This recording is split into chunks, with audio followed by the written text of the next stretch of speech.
What's up, Cloud Gamers? Welcome to another episode of CGX Cast. This is a Cloud Game podcast.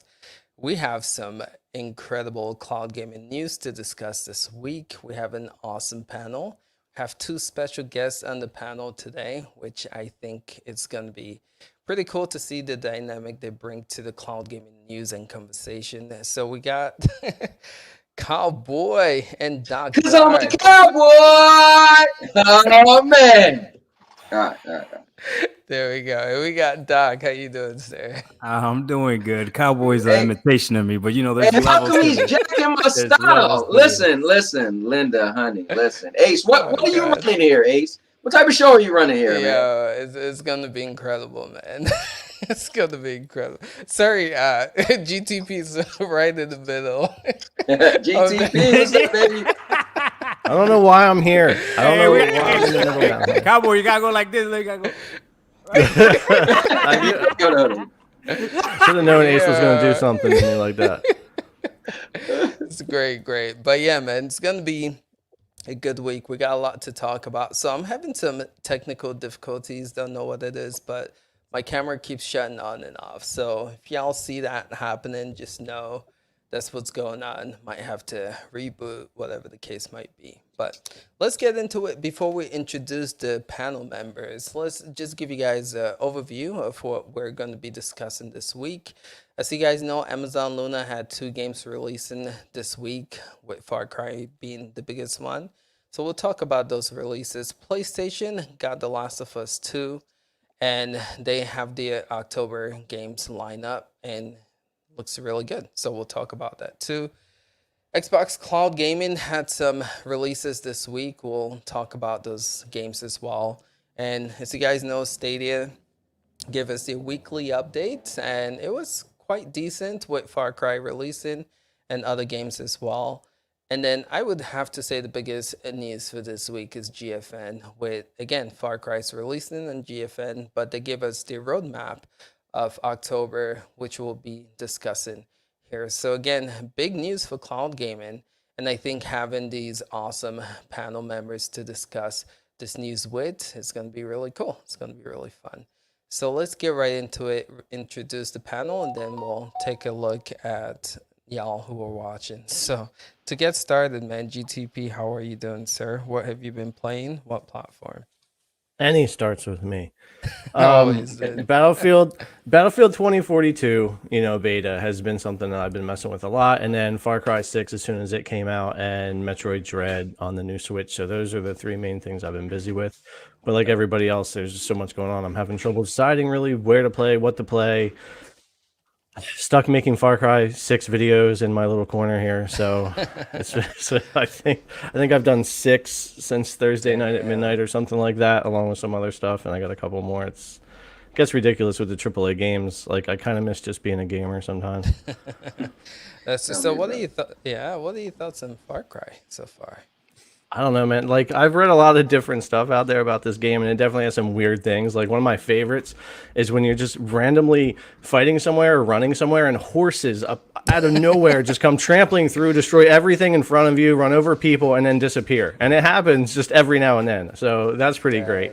But no, I really like it. I get a lot of Wildlands vibes from it. It's a different type of game being Far Cry, but the way they've got the missions set up and the scouting and everything, there's a lot of Wildlands vibes there. So I'm really loving Far Cry 6. Okay. So which brings me to my next question. Some people are like hating this game because they think the Ubisoft formula is broken, right? This is like the same thing, it's repetitive. So when you compare this to, Ghost Recon and all of Ubisoft open world games, do you feel like, the formula is getting repetitive, or are you like, man, the story is good enough to... Yeah, well, the story is cool. I love the villain. I like this Far Cry way more than 5. I like the villain. I like the story a lot more so far. Here's the thing. Me and my friends talk about this a lot, because every time we boot up a new game, we're like, it's just like, we're getting to the point where maybe we're just getting too old, but we've played so many thousands of games that you've really got to come up with something new to, throw us a curveball and be like, wow, that's a really cool new mechanic, or that's a new thought. there are games out there trying to do it. I think indie developers are doing the best job when it comes to like trying to offer different experiences in the gaming space. But yeah, AAA games do have a tendency to follow certain formulas, and they'll mix like 3 or 4 different games together, which is great. But yeah, I think there's only so many combinations you can do, and I think you just get to an age where you're like, I've played something like this before. Yeah. But that doesn't necessarily make it bad or isn't necessarily a bad thing. Sometimes we do want big changes, but sometimes we don't. And I have a certain comfort with Far Cry 6 right now. Okay. Cool. Good to hear. Good to hear. Duncan, how are you today, sir? What have you been playing? What platform? I have been doing my usual. I think I won't put the person under the gun who said this. The gaming ADHD, just flying across absolutely everything. I've been doing a bit of that. I will go for some randomness here. I will go for Transport Fever 2 has been my big game of the week. I've been playing that on GFN. I have stuck in, I think, the guts of about 4 or 5 hours playing that this week. Then I've been going across all the other sort of games out there as well. I've played Avengers with an actual multiplayer with Xbox. I jumped into that on Game Pass this week as well. I'm just doing that just to see if I could get a reaction, and I got one, so I'm happy. And I have dipped into Far Cry as well, and it is more Far Cry. As soon as you load it up and go into it, you go, yes, this is a Far Cry game. And that's either really good in your book or really bad in your book, but it's more Far Cry. So it's been a good week playing games. And yes, I was in playing Metroid today as well, having a bit of fun. And I got the Super Duper edition, and let's see, you get this big massive book with it as well, with all the pictures and all this sort of carry on. So it's pretty good. So that's cool, man. That's cool. So I'm enjoying a bit of Metroid as well there. Okay, you guys have been gaming this week, man. It's good stuff to see. So this podcast, we always save the best for last, and that's our 2 guests. So we'll get to Cowboy and Doc in a bit here. But Gamer, man, good to see you, my dude. Yeah, How man. have you been, man? I've been great. Yeah. Taking a break, pause the house hunting, just get back on here with you guys for a bit, Appreciate the love, man. Appreciate the love. What you been up to? What you been playing? What platform? Oh man, I've been playing Scarlet Nexus quite a bit on xCloud. Okay. It's really, really good. Jumped into a little bit of Avengers on xCloud as well. Unfortunately, my progress from Stadia didn't carry over, so I'm in and out. And obviously Far Cry 6, right?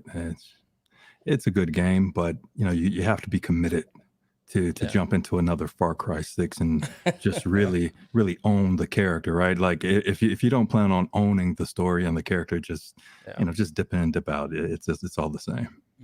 True. So tell me about the performance for Avengers and xCloud, though, because I'm hearing people say that it actually is pretty impressive. What are you seeing over there? No, it is. It's very impressive. Series X blades, it's super smooth. The performance mode is really, really nice, and it looks really good. I'm not sure if every platform received the same upgrade or updates, but xCloud and the Series X blades really showcase this game well, and it allows you to jump right into it. Initially, I like the game on every other platform as well, but it feels a little clunky. How you're jumping and moving around, the characters feel kind of weighty a bit. I don't know if that's just me, but you feel a little weight and a little clunkiness. I think the extra power in the frames kind of smooths that out a little bit. But again, that could be placebo effect all day for me. So sure. I can't. I don't have a good way to measure that delta. Okay. Cool. As always, Gamer Man, it's good to have you. Can't wait to get to your input for some of the news this week. Oh man, okay. For sure. We love to save the best for last. We'll start with Cowboy, man. How you doing? You're not new face here. You've been here before, so let the people know who you are, what you do, and what you've been playing, what platform. Cool. I am one of the people who only play Stadia. So Stadia is my only platform, and my preferred platform because it's my only platform. But I'm a big fan of the Marvel Avengers. So I actually do a stream every Monday. I'm so busy that I'm always saying it's my favorite game. And I realized, like, man, I barely play that game. So I got all these scheduled shows throughout the week, and I was like, you know what? I'm just gonna make a show. So I guaranteed to play it every week, which is weird when you think about it. It's like, it's your favorite game, but you play it like once a week. But so on Mondays we do a thing. Marvel Mondays. Had my guy Duncan was a guest one day, and he joined the team. I like to call it my starting lineup. So he joined the starting lineup 2 weeks ago, I think, and we had a lot of fun, man. Duncan was carrying us through it, you know. So thanks for him to carry us. But I've been playing Marvel Avengers, but you know what's cool is I play on the go here and there. Like, let's say I'm going somewhere with my wife and I'm bored and I don't have a controller. I've been playing Streets of Rage. Like, I talked to somebody and they were saying like, oh, you know, there's no game you could play with touch controls. I said, no, there are a couple. Like, Streets of Rage is a perfect game to play with touch controls. Yeah. It's very basic. Any game that has you got to use R2, L2 and stuff like that, that's not going to be good for touch controls. But yeah, so I've been playing a lot of Streets of Rage just here and there, and Marvel Avengers. But that's about it for this week. I didn't jump into Far Cry. It's funny when I say this. I never ever played a Far Cry game. I never had interest in Far Cry, but because of the bad guy, he's such a good bad guy in everything he do. And so I will try it, but I think it's cool that Gamer just said, it kind of let me know, if you're not willing to really, really get in there, just play it here and there. So it's good to hear that. I didn't know, like, never playing a Far Cry game, like how much it sucked you in there, because I don't want to play another game where I'm like heavily invested. I try to stay away a little bit. I try to play stuff where I could just jump in and out. Yeah. So, but yeah. Yeah, I feel like Ubisoft games are a huge investment, right? Yeah. Even Immortal Phoenix Rising, as you know, childish as that game might seem, yeah, it's an investment. You're like, yeah, I'm gonna pick this up, I'm gonna try and get through it, but you gotta really commit the time, man, to get it done. But I actually started that game.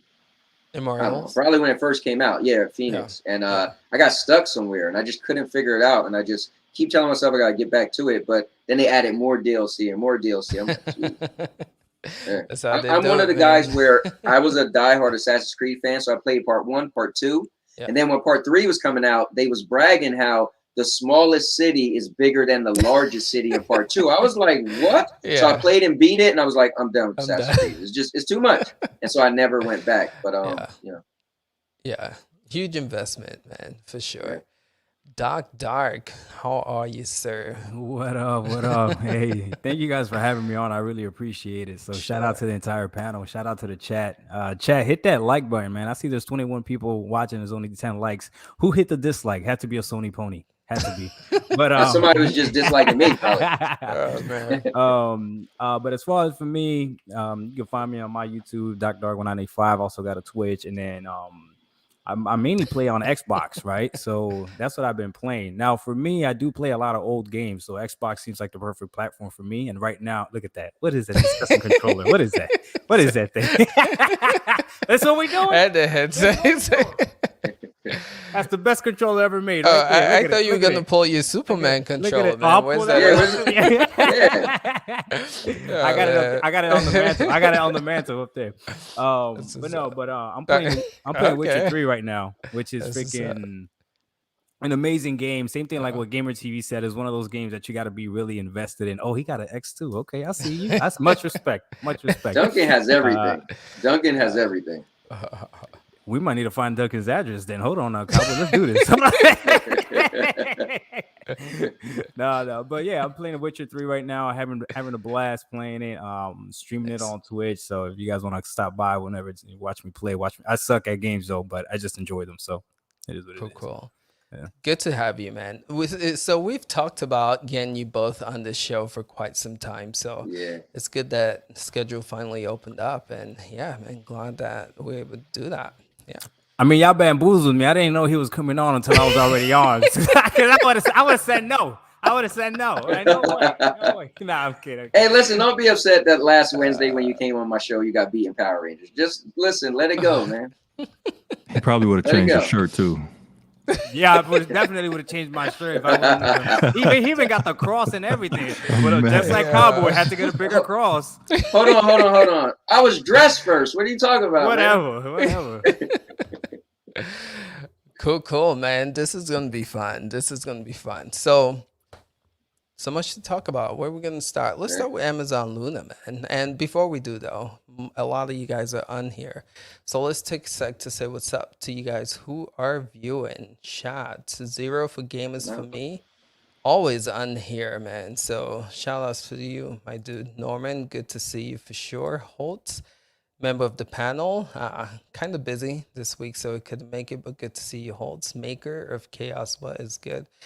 Vet is on here. Vet, shout outs to you. You became you renewed your membership, so appreciate that. But shout outs to Vet on here as well. Mamba, good to see you. Game Jumper X, good to see you as well. Let's see. Just don't want to miss any of y'all who are on. Spec, what is good, man? Good to see you on here as well. All right, cool. Let's see. Perfect. Good to see you. NT, good to see you. All right, let's go, man. Let's kick this off.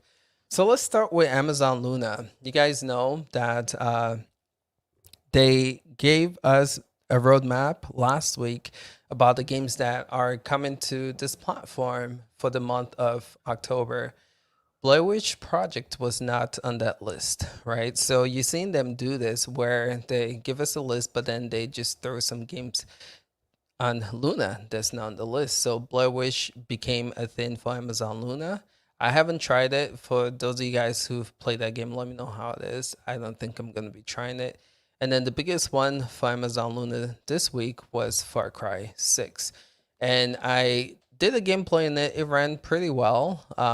It's not getting 4K like Google Stadia, but I felt like it did a good job holding 60 FPS. So for performance-wise, I thought it played really well. But just want to check in with the panel members and see what y'all's thoughts are on Amazon Luna getting these two games this week.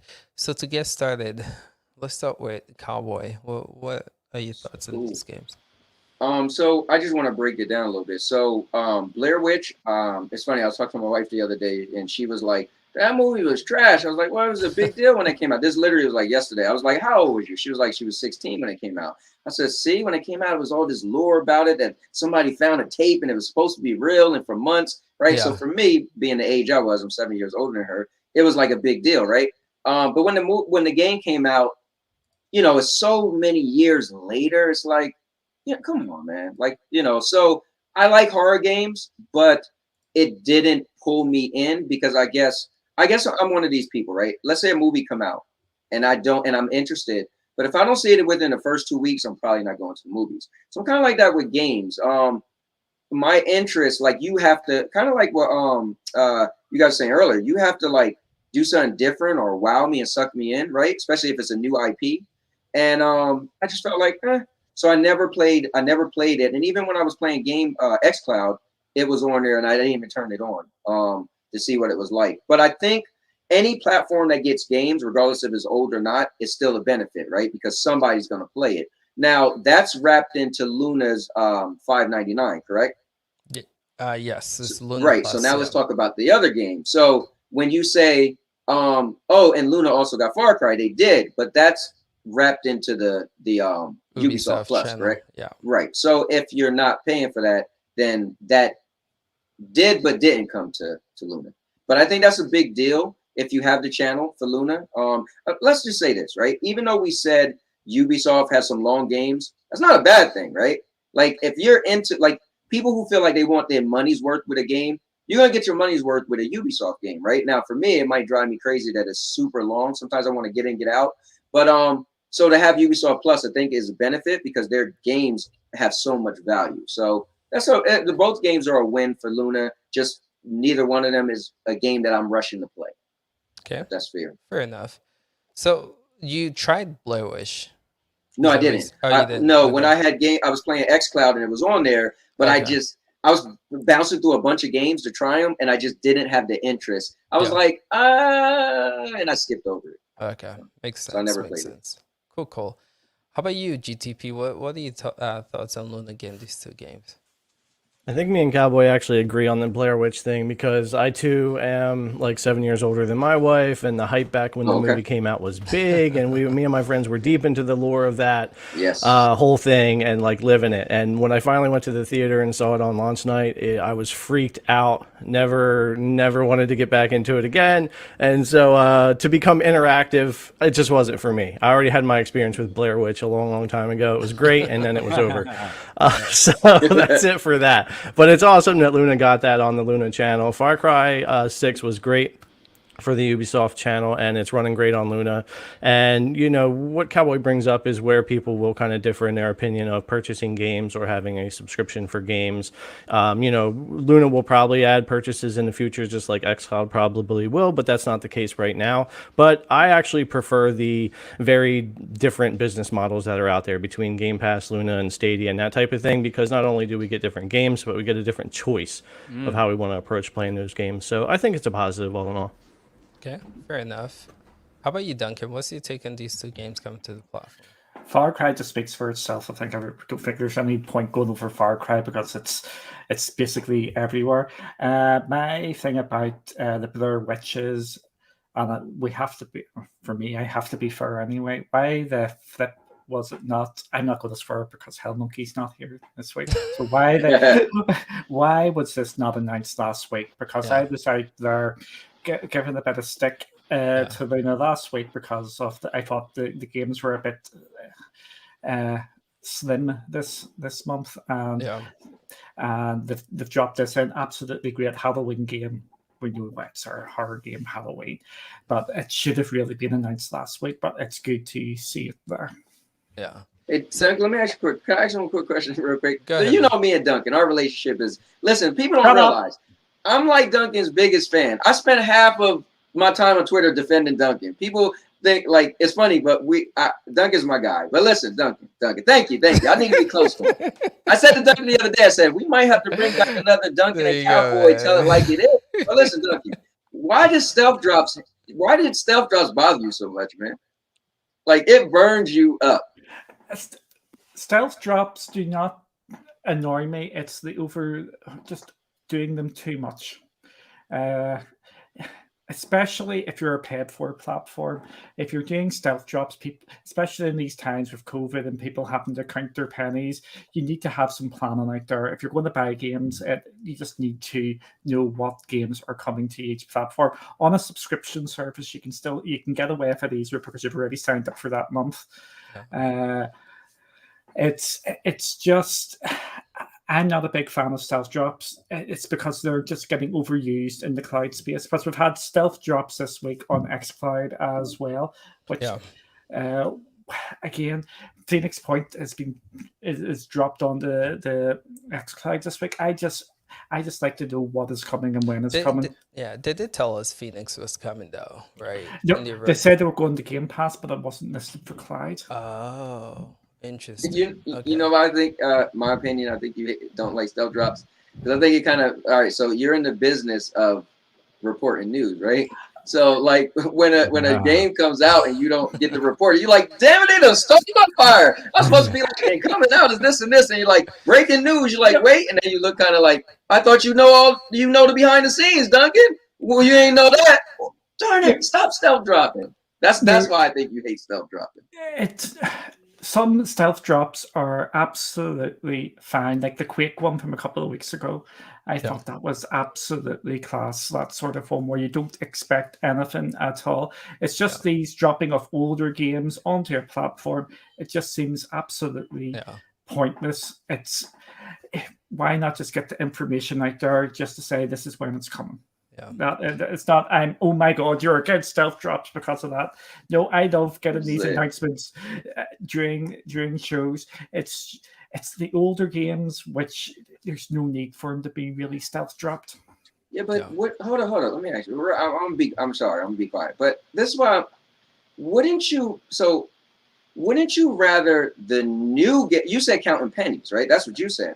So an older game typically is cheaper, and typically you probably already beat or played it before. So wouldn't it make more sense to announce a new game than an old game? An old game come, you're like, already got the game. There's no love lost, or okay, the game isn't that much, or chances are when they stealth drop an old game, use like a Blair Witch project, right? For me, for Ace, or even GTP, right? Where we all agreed that we're not even gonna play it. So stealth dropping that is like no skin off my back. But imagine they stealth drop Far Cry, right? For whatever reason, imagine they stealth drop Far Cry. Now that game come out day and date. Hold up, real quick. A game that come out day and date or a newer game, you pretty much are like, are they getting it or are they not? Because I want to buy it day and date. So I don't. Again, I'm not coming at your logic, but I'm coming at your logic. You know, if it makes sense. Like, yes, I know what you're trying to say. You're just getting the roadmap out there of what games. I agree with Duncan. I agree with Duncan. I'm gonna tell you why when I get to talk. Cowboy about to take over the show.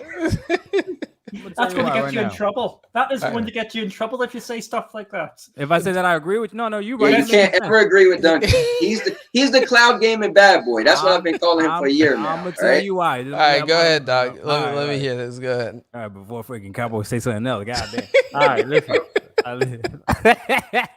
All right, so on the topic of those two games, right? The Blair Witch game bothers me. And the reason that game bothers me is because the one problem that I have with cloud gaming right now in general is that there's no real clear roadmap as to if all games are going to be accessible. So I'll give you an example.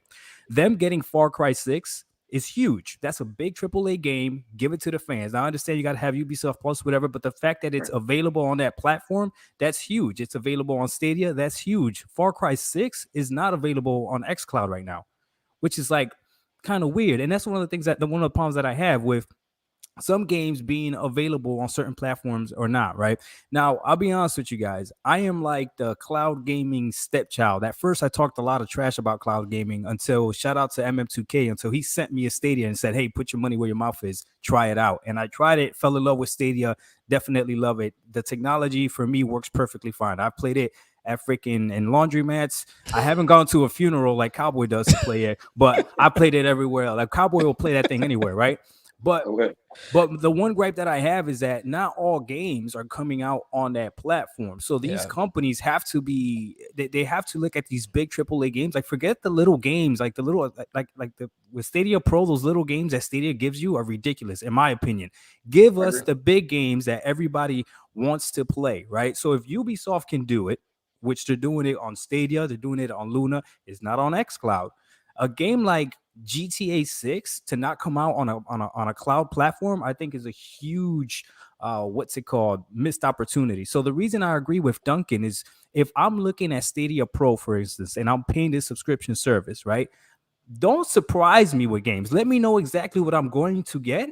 And that way I can make the decision as to whether or not it's still beneficial for me to keep paying for this service. You understand what I'm saying? I pay for Game Pass Ultimate, right? So I already know Microsoft has already said all first party games I'm getting. That's no ifs, ands, or what's about it. So to me, as I'm looking at that $15 that I'm paying, like, okay, is it worth it? Is it worth it? Yeah, it's worth it because I already know exactly what I'm getting. But if you're doing just stealth drops, no, don't do that to me because I might not like the stealth drop that you're dropping. And now I just paid you money and now I'm a dissatisfied customer. I might not want to take that gamble or that chance again next month. So Duncan, you're right. Cowboy, you're wrong. Hold on, let me say this, right? So this is what makes no sense. In a subscription, you're getting multiple games. So you mean to tell me you're going to cancel your subscription, which is cheap. Luna's is $5.99. Mm-hmm. You're going to cancel your subscription because they're going to do a self drop. It makes no sense. You're going to cancel your Game Pass, right? Game Pass gets so many games, first party games. You're going to get mad because they don't tell you one game. Duncan only said one game. He just said it annoyed him that they didn't let him know one game. So they don't do that all the time. What I'm saying is, like, come on, you wouldn't, let's be clear. You're not going to cancel your host. It's like when we get a subscription for a TV service and we forget to cancel it. Subscriptions are hard to cancel because we tend to forget. And because the value means that every month you're getting multiple things. You're not getting, like, imagine if Stadia Pro gave you one game a month and they didn't tell you. Then your gripe makes sense. No, let me reply, Cowboy, before you go too far along. All right. So, again, you've been on Stadia way longer than I have, and you guys probably have as well, okay? When I joined Stadia and I got Stadia Pro, the games that I think I got like Hitman, I got PUBG, right? And then the next game, the next few months were like mediocre games here and there. But I remember asking people like what their Stadia Pro collection looked like, and some of you guys had amazing games that Stadia had given you.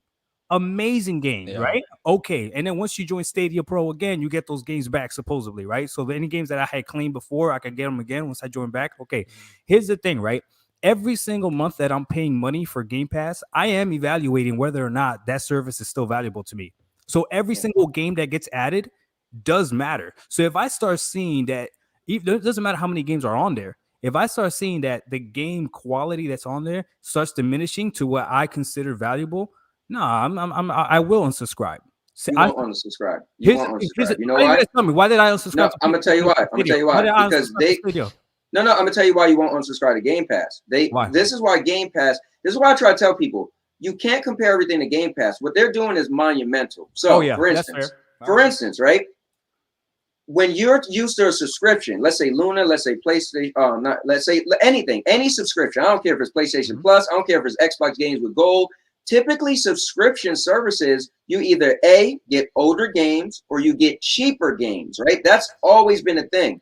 Game Pass changed the game by saying, like, I remember when I had Game Pass before it was a Stadia, and I got to play Part 5 of Gears of War 4 days early. I was like, wait, they're putting on a AAA game? Included in the past? Because think about it, Netflix, nothing, everything typically in the past, you got older stuff and cheaper stuff. So the thing is, Game Pass, you wouldn't quit because they already told you you're getting all first party. Trust me, they got you locked in. That's literally what I said.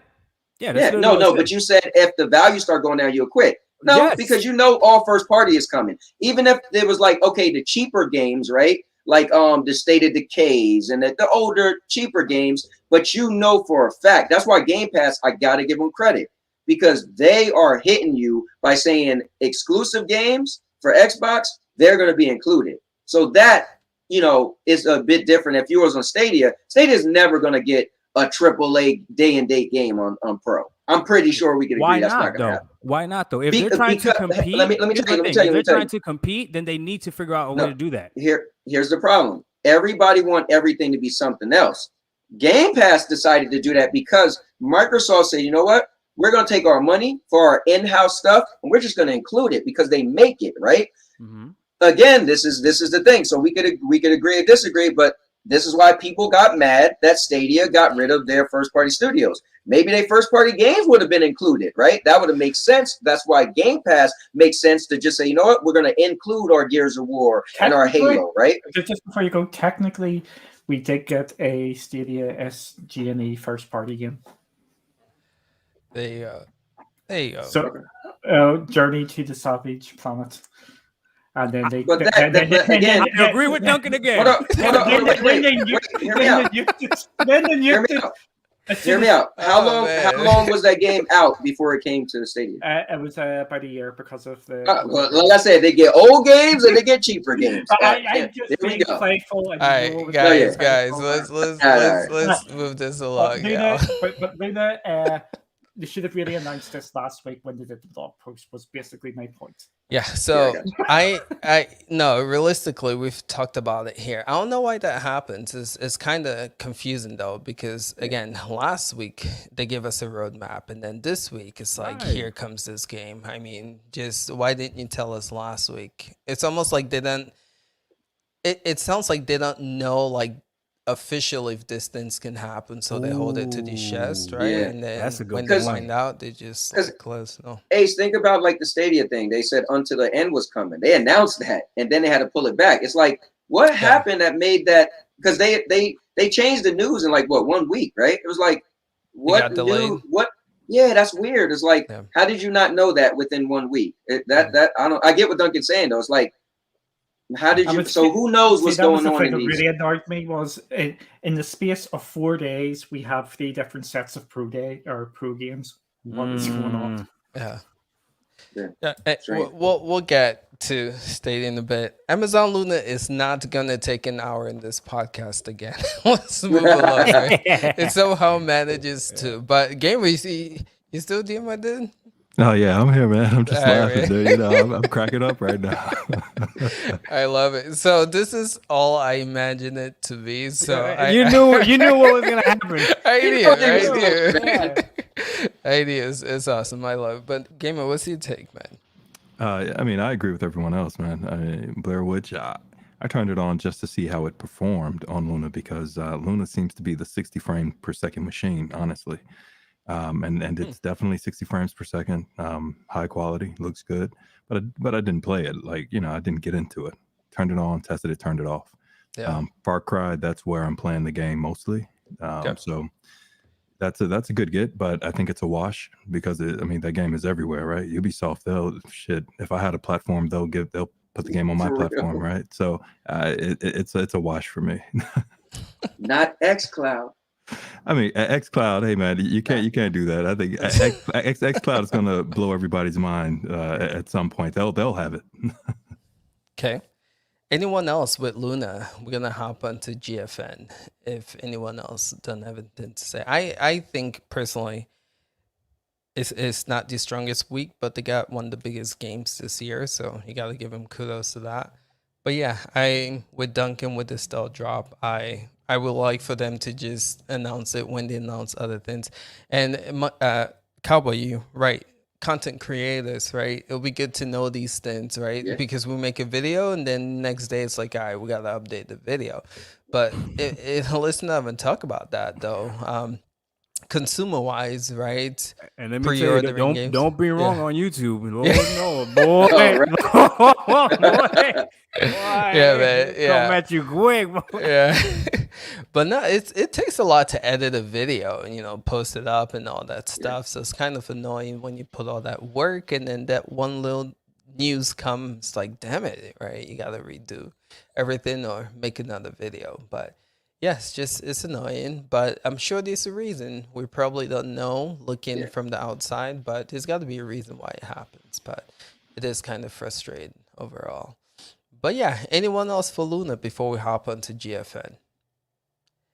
All right, cool. So Geforce Now, man, give us a roadmap of their October lineup. And I have to say is quite impressive, right? So the biggest one this week that released was Far Cry 6. We all know that. But digging games like Marvel's Guardians of the Galaxy later this year, the game that Cowboy calls a card game, right? No, I'm glad you said that because after we spoke, I realized I was thinking about Midnight Suns. Okay. We spoke and I was like, oh, wow, I sound real dumb. I was like, wait, I even watched the new gameplay and I was like, oh, that's what I was thinking about. So yeah, I wanted to clear that up. But thanks for bringing that up because I get a chance to Yeah. Cool.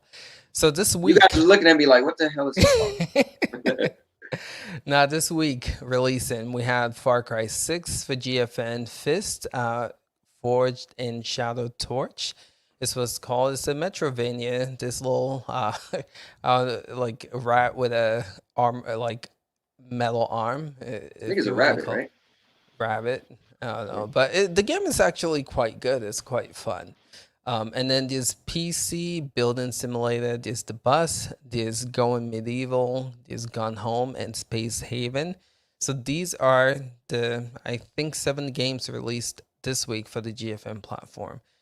And then again, they gave us a roadmap of October. We have the Buccaneers, Disciples, Fire Commander, Marvel's Guardians of the Galaxy, Riders Republic, Rivebreaker, Sword and Fury 7, Unveiling, The Forgotten City, Gun Home, Hide and Shriek, The Last Friend, Legend of Keepers, Paradise Killer, and Steins Gate and Townscaper. I'll put all this up so you guys can see it, but just want to know for you guys, what are your thoughts of GFN getting these games, 7 games this week, and then what are your thoughts about the October roadmap? Any games on the excite you guys, and how do you think GFN is doing overall?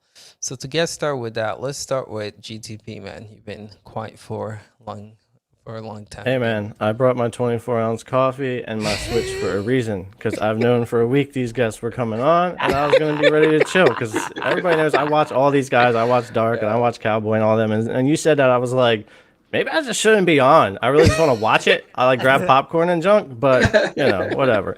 Or it would be more fun to be on with these guys, especially as it's fun because we don't get to be on with different guests all the time, and being on with someone like Doc and Cowboy is fun. The whole time you guys were talking about the stealth drop thing, I'm just sitting here thinking like, man, last month GFN had 25 additional stealth drops, and we praised the hell out of that. And what you got to be careful with is the whole stealth drop thing can be different depending on what platform you're talking about. You might have a different opinion on it depending, you know what I mean?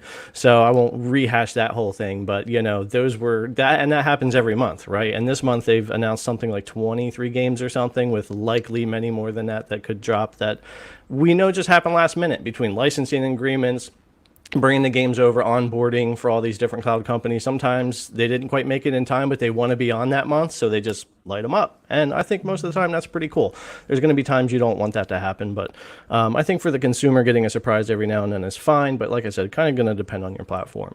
Everybody's saying Far Cry 6, Far Cry 6. That has been everywhere. Again, 60 FPS running great on GeForce Now, just like Luna. Great game. I actually think Fist is a good one too. Forged in Shadow Torch. Yeah. So if you like Metroid, which is Metroid Dread, what I'm playing now, Fist is actually really good for that. It's a little unoptimized and unfinished. They're going to be adding RTX. They're optimizing more for CPU and RAM and things like that right now. But it runs decent, and it's a lot of fun. So I thought that was another good one for them to get. And of course, the free Epic Game Store game. Even if it's not your game, I just like them continuing to support that free game, because a lot of people do kind of depend on those to be able to play more. So not everybody's buying every game like we are out here trying to make videos and play everything. As far as the October roadmap, there's going to be a lot of goodies in there for GFN this month, but I think everybody's going to say the same thing as me. Guardians of the Galaxy is my big title besides Far Cry this month that I can't wait to try, and it's going to be everywhere. Thank you, Ubisoft. You're literally putting your games just about everywhere, which is great. And cross progression, thankfully, they have embraced that on all the new titles. So, like, I can play Far Cry 6 on my PS5, my Series X, my Series S, Stadia, Luna, GFN. I'm sitting here just back and forth to everything, and it's my same save. I love it. But yeah, Riders Republic, Marvel's Guardians of the Galaxy, big ones again for GeForce Now this month, so I can't wait to try those out.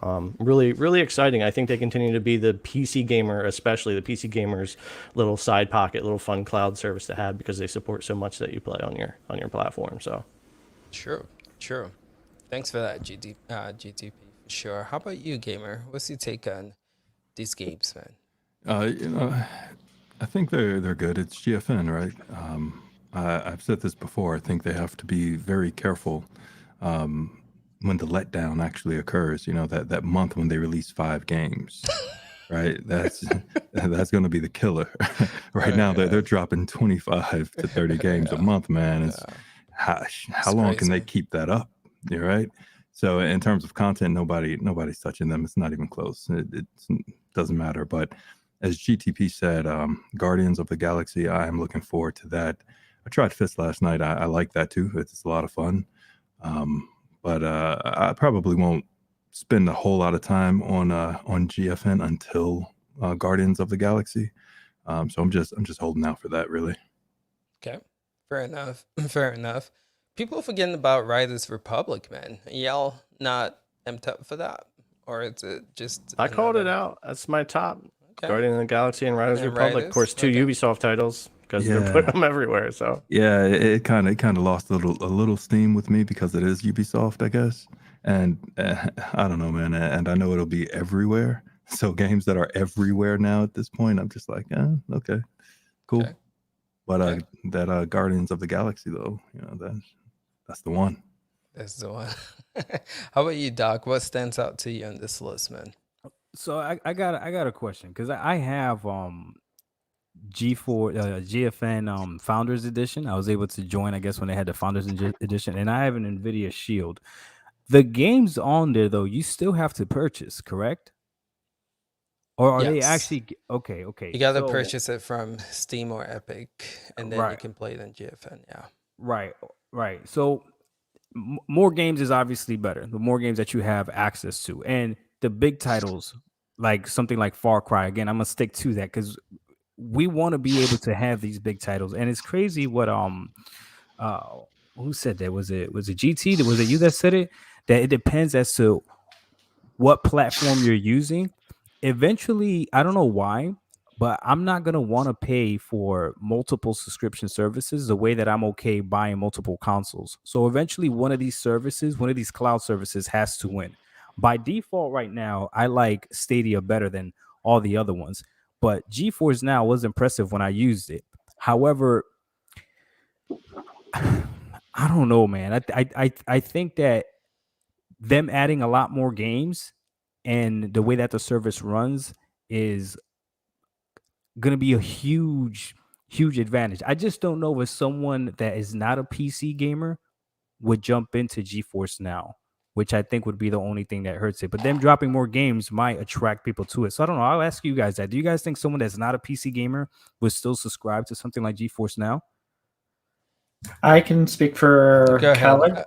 Kelly. Kelly is not a PC gamer, and she is playing on GFN because she likes the games which are coming to it. Oh, okay. I'll wait. Let me know when I can speak. Oh, I'm just saying she is just a gamer, and she just likes seeing the games there and being able to play some of these on the go, and the prices on the games where you can buy it on Steam or you get them free with Epic. She likes jumping in that way. Yeah. Off you go, Cowboy. So I get shouted at now. Yeah, no, I just feel like I don't know how good of an arrogant that is, right? Like my wife plays on Stadia, but that's because I got Stadia. Yeah. When I wasn't playing on Stadia, my wife was playing on PlayStation because I was playing on PlayStation. You know, I just feel like I don't. Now I'll answer the question for myself. I am a console guy, and I've always been a console guy, so I feel that maybe that's why GeForce Now just kind of goes over my head. Like whenever I hear people talk about it, and I think like, dude, they got so many games. Like, why shouldn't I be excited, right? They're gonna have way more games in Stadia. Like, and I'm the one and done guy. So what Doc is talking about, eventually he's gonna want one to win. I'm already in that headspace. I don't want multiple things. I'm the guy that I love it when every time Duncan does his shows and he says, if you was only a Stadia guy, it's a good week. I'm like, that's why I don't have much complaints with Stadia because that's all I play, right? So for me, GeForce Now is two things, right? To jump into it. So one, yes, you got to buy your games, right? Two, you still got to pay for service. I could get over that. You pay $9.99 and then you could pay unlimited, whatever, right? It's not an expensive price. Some people might nitpick that, but it is what it is. They got to make some money, right? So I keep going back to the PC thing, I guess. Some people are like, well, you'll have the game and then you can play it on your PC. And yeah, I got a gaming laptop, but I never once downloaded a game. I don't know. I just feel like it's a weird thing to me. And then plus, let's get into the games, right?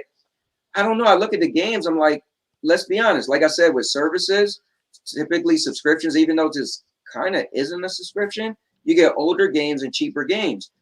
Almost every game you mentioned on the list is like, it's like Stadia Pro. I don't care about any Stadia Pro games. Now, every now and then they get a game that I wanted to buy, like Grime. I really did want to buy Grime. And I was like, oh wow, I was on there.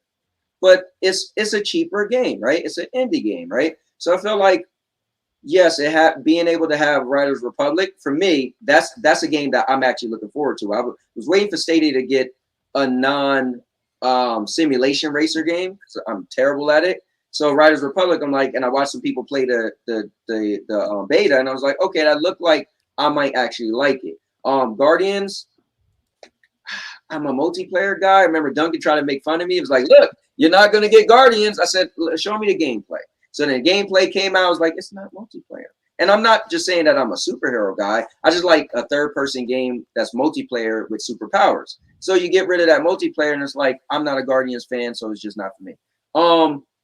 And then Far Cry, I never played any of them. At some point I will. But the other games like Keeper, Legend of the Keepers, like these are those games that, again, I'm never going to get hype over a Stadia Pro game. And I'm a Stadia guy. I just, in my mind, those subscription games, they're never going to be a AAA game. And if it is, it's going to be like a year old. Those games don't do anything for me. But the service of GFN is a little weird to me. Which I don't know why it should be, but I think, like Doc is saying, I tie it being. No, it should feel weird to you. It should feel weird to you. And I've said that many times with GeForce Now. It is first and foremost a cloud gaming service geared toward PC gamers. Right. It was when it launched, and it still is now. The difference now is, GeForce Now was happening before cloud was happening. And when they started their beta in 2015 for PC gamers and whatnot, and with the GPUs and that type of thing, it was a totally different crowd, right, than what we're looking at in 2021. Now we've got Stadia, Luna, xCloud coming on. We got cloud PCs all over the place, and it's getting nuts how many places you can play these games. So it is still geared more toward the PC market, and it's not going to have the ease of use of a home console. That's what Stadia was geared towards, the ease of use and purchase and business model of a console. And that's what I tell people. If you want the console experience, Stadia and Luna are your closest in the cloud right now. If you want your PC experience, which is my crowd, which is me, being a PC builder and someone who does that, you want to be able to tweak every setting, get whatever FPS you want out of the game. You want to jump into all the free-to-play, most popular PC games that are out there and that type of thing, GFN is for you. But if you're not a PC gamer, you're not into PC games, or you want the console experience, it may not work great for you. And that's why I don't ever want to see us get down to one service. We're going to need multiple services to cater to all the different gaming tastes that are out there and all the different platforms as it is. And you see Xbox doing similar with xCloud. That is free. That is baked into Game Pass. It was added to it for existing Xbox members to experience it and get a taste. But xCloud is not yet what xCloud will be when it becomes a fully baked standalone cloud service. So they're kind of like a companion as well. Like Geforce Now goes with PC gamers, xCloud goes with Xbox gamers who have Game Pass and want to dabble a little bit and that type of thing. It's all so different. We get into the comparisons. It gets really difficult with all these. Dan, that was a great way to put it, though. That was definitely great. Yeah, xCloud is a companion to Xbox. And GeForce Now is companion to PC, and freaking Stadia is like that's its own why platform. I say try them all. If you want a cloud game, if it's something you're passionate about or you're interested in, please just however many are available in your area. They're not expensive, and almost everybody has some kind of free-to-play game or free tier. GFN has loads of free. You can do whatever you want. Try them all out and see what works for you or what platform you're used to. Find out which one kind of mimics that, and then go experience it. So it's not such a shock like going from Windows to Mac or vice versa. Like GTP, can I ask you a quick question? Let me ask him a quick question. Sure. So, because you're the PC guy, how I got a friend of mine that's in love with when I say this, and I want to ask you then, what's your take on Shadow? Like, if I have Shadow, do I not need GFN? Like, explain that to me. No, well, that's different. I won't compare cloud gaming to cloud PCs too much because if you need a cloud PC, you need a cloud PC. You need a full-blown Windows operating system in which you're editing, creating content, you're gaming, you're doing all these things. If you don't have a gaming PC and you do just want to game on PC, you could just do GFN. It is PC versions of the games, but you're going to limit yourself to what they carry. If you want to play every PC game, that would be something like Shadow. So it's completely different category. You're not even the same consumer. Like a Shadow PC or a max settings PC consumer is not the same as a Stadia or a GFN or Luna consumer. It's totally different.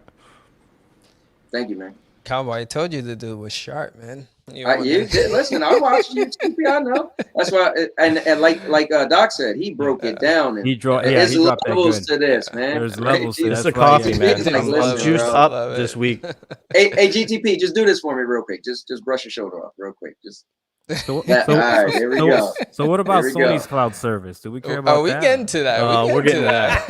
We're getting to that. But Duncan, what's your take here, man?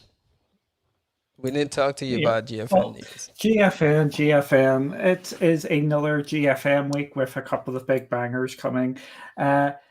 See, this is where it gets all murky with the shadow drops. I don't duck away from the thing, so I can see the card where he's just waiting there patiently. He's got his hands out. He's ready to pounce. GFN have announced over 20 games coming this month. They are not announcing 1 or 2 games a month. Maybe you might get into 5 or 6 games for the whole month. They are announcing an absolute stack. They are aiming to get a fair number each week. But what I think they are doing now is announcing their new games coming each month, getting them out there so people know what the brand new day and date releases. Why is that important? You know why it's important. I know this. You just want to set it up here. This is why it's fun. Just so you know games are actually coming and you can start planning on what platforms you want to get it now as well. GFN are actually up front with us to say some of the games they do not know are coming until the last sort of minute. These are the games they are definitely 100% or as close to 100% sure that are coming for this month. And I think that's good. And they're trying to get us to say that to get the communication out for them as well. They're really good with their communication, trying to get us to just get users to understand what's going on there. For this month, I want to say something. There's a game which is said is coming in October. It is not coming in October. It has been pushed back to February, and that is Buccaneers. That has been pushed back to February. Good to know. The devs have actually just pushed that back because it needs more polish, and they're being absolutely frank about it as well. The reason why they're pushing it back is they don't want the game to get lost. They need to give it another month or two's work, and they don't want to release it in November, December, and just get lost in the sales. So they have pushed it back to February. So that's a game which is a bit like Sea of Thieves. With the other games coming, again, everybody's going to talk about Marvel's Guardians of the Galaxy, and that's what I'm looking forward to playing. And I think that's going to be a load of fun. So I think it's a GFN monthly game. Again, they're just setting the standards for themselves, and they just have to keep on hitting it. It is, as someone said, when their standards slip, we're going to be hammering them, which I don't think is going to be fair when it does actually happen. Okay, fair enough. Cool. I think we've hit everyone with GFN. Me personally, I used to make fun of GFN saying they have weak weeks, but man, I can't say that anymore about this platform. I feel like they've been consistent with game releases, man. I mean, you look at this month alone, right? Compare it to other platforms. You have big hitters. They got Far Cry, which everyone had, but that's a big guy. Fist is another good game, right? They have Riders Republic. I mean, if you stack this up against, what Google Stadia is giving you and what Luna's giving you, what Xbox Cloud Gaming is giving you, man, it's just like they're killing it. So in a way, I can't make fun of them anymore for having weak weeks. I feel like they've been really consistent with bringing good games. So shout outs to them, GFN. Anyone else for this platform before we move on to... I think we're gonna do PlayStation next, man. I don't know. All I gotta say is Game Tech now has me wondering whether or not I should keep GFN. I'm not gonna lie. Wasn't the point. I know that wasn't the point, but so the only reason GFN really impressed me, so like you said, you could change the graphical settings and everything, and I play Cyberpunk on my NVIDIA Shield, right? But I have a 1660 Ti, which is not a powerful GPU at all, which right? But I do want to get a better computer. If I get a better PC, why would I use GeForce Now versus playing the game on my PC? And that's the only and why would I pay for it? That would be the question. When I'm already buying the game on the PC, like I'm already buying it. So why would I do that? You know what I'm saying? Right. So, I mean, Q lines aside for certain games, there's always the free tier of GFN that can allow you to dip toe in some of your PC games when you're away from your rig. If you didn't want to put the money for $10 a month, of course, you get the 6-hour sessions and you get ray tracing and all that, like for Cyberpunk and that type of thing. Right now I have an RTX 2060, which is only because I haven't been able to buy a 3000 series since last October. I've tried for a year now. And I still use GeForce Now a lot because anytime, I'm out on the deck with the family or I'm doing something different and I want to load up something, I'll jump into that, right? Because if it's a game that doesn't have cross progression and I can't use another cloud service to play it, I don't want a new game, so I will play where my games are already having their save on my PC versions or whatever. So that's why I say it's a really good companion to PC gaming, because when I'm away from my rig or on vacation, which is plenty, I can use GFN for anything that I want to with that. Although I play Xbox a lot, so xCloud is my other way to, of course I'm going to play on my Series X at home or my S here on my PC monitor if I'm at home. But if I'm, again, outside or at a friend's house or away, I'll either stream those directly to my phone from my house, or I will play xCloud. But everything for me with cloud right now is a companion to something I do locally. And that's how I look at it for me personally. But there's plenty of people, of course, replacing local with cloud. That's a totally different kind of thing. Now, if you build a nice new computer sitting there, 3080 or whatever you have, and you only care about gaming and getting that experience there, and you don't care about a 2080 or whatever they upgrade to in the cloud when you're away, then GFN might not be something that you want to keep a hold of. But if you want to access those games, away from your rig, you might want to keep it. And remember, once you cancel the Founders for $4.99, you go to $9.99. So that's another whole thing to think about. I know. Ubisoft's got us too. If you cancel them now, you go to 18 from 50. So it's like, they're all trying to lock us in, man, with these subscriptions. Yeah. It's like with my TV subs, I'm like out of my mind with how many TV subs there are. So when you said the companion thing, that's what really got me, because I never thought of it like that. And I'm like, man, that's genius. So so GFN is a companion app to PC. xCloud is a companion to Xbox. However, Microsoft is doing something crazy that they're giving me that for free. Yeah. So why the hell am I paying for GFN? It's all personal. Now you're getting into personal. Yeah. It starts getting into your own consumer preference, which is where our conversations hopefully help somebody else out there spend their money wisely, which is the point. Yeah. And GTP, if you, or let me ask you real quick. No, Sorry about that. If you have a game on your PC and you get GFN, it cross saves.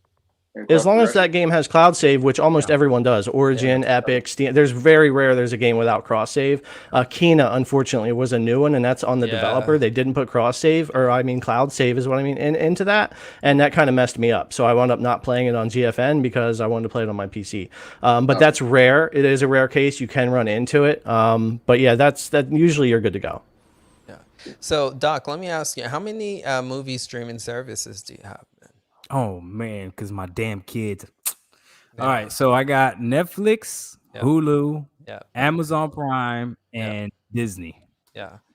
So it's similar. That's kind of how I view cloud gaming, right? If I want to watch my Game of Thrones, right, I'm hopping on HBO Max, right? If I want to watch my Stranger Things, I'm hopping on Netflix, right? Vice versa, Hulu has the exclusives as well. That's how I view cloud gaming, right? If I want to play an Xbox exclusive, I'm hopping onto xCloud for that. If I want to play PC exclusive, Epic Store exclusive, I'm hopping on GFN for that. So in a way, that's kind of how I view like cloud gaming, right? Just whatever you want to play, hop on, play it, and leave when you're done.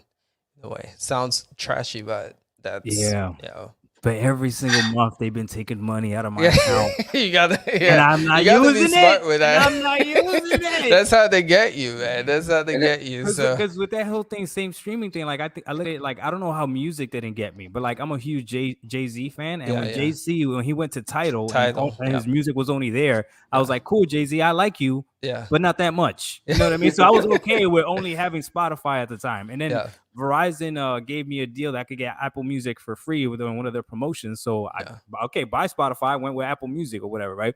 And I didn't even look at what I was not getting. But with games, it's different. It's like, even though I can't consume games at the same rate that I can consume music or TV shows, I still want to have access to all of them. And that's crazy. It makes no sense. And it's weird because I'm the opposite.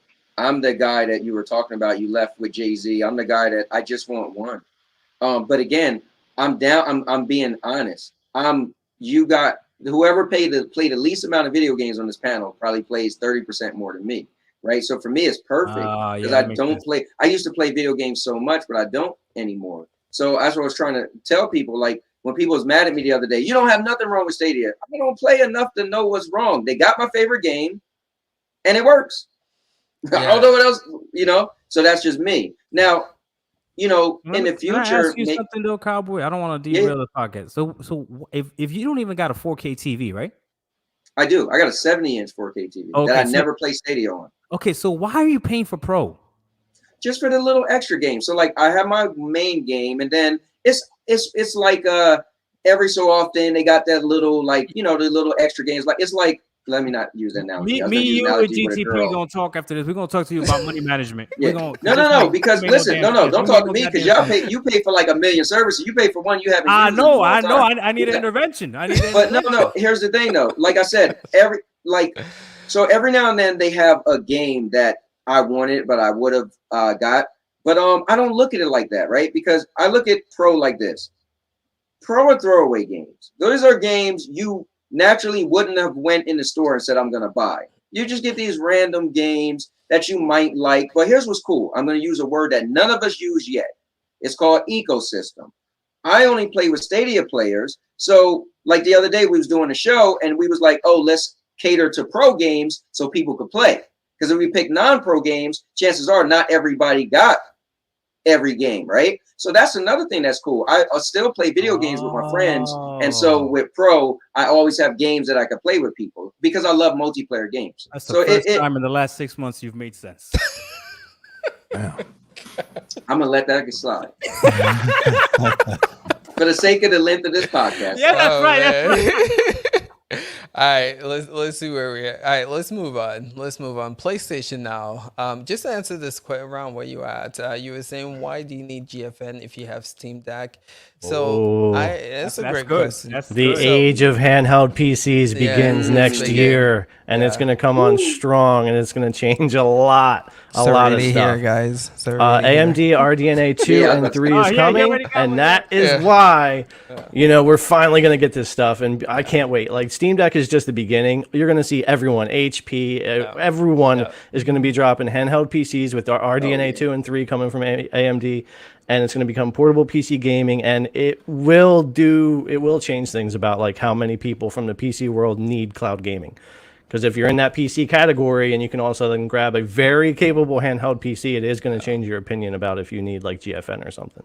True. It's but I think storage is always going to be an issue, though. Exactly. That's number one. Second, it depends on who you are as a gamer too, because I was talking to Ben, who's not here today, and somebody else, and it really depends. Like, and Linus, Tech Tips was talking about this the other day as well. Some people want to have like so many games downloaded, like they need so many games. I'm a person. I'm playing anywhere from 3 to 6 games. We're testing 3 to 6 games at a time. There's only so much time, and with 1 gig internet, I'm like I'm good. So like I'll have all my games ready to go downloaded because I don't need them all ready to go all the time, and I plan ahead. Play 1 game at a time. Yeah, so it's for me that's not a big deal, but there's plenty of consumers that are like, man, with cloud I just never have to take up space, and for them space is like a big selling point, but for someone like me and a lot of PC gamers, space it's not a really good argument when it comes to cloud for a lot of consumers, not for all. Yeah, so I believe, so for instance, like I was showing you guys, I do have the One X Player, which is a pocket PC.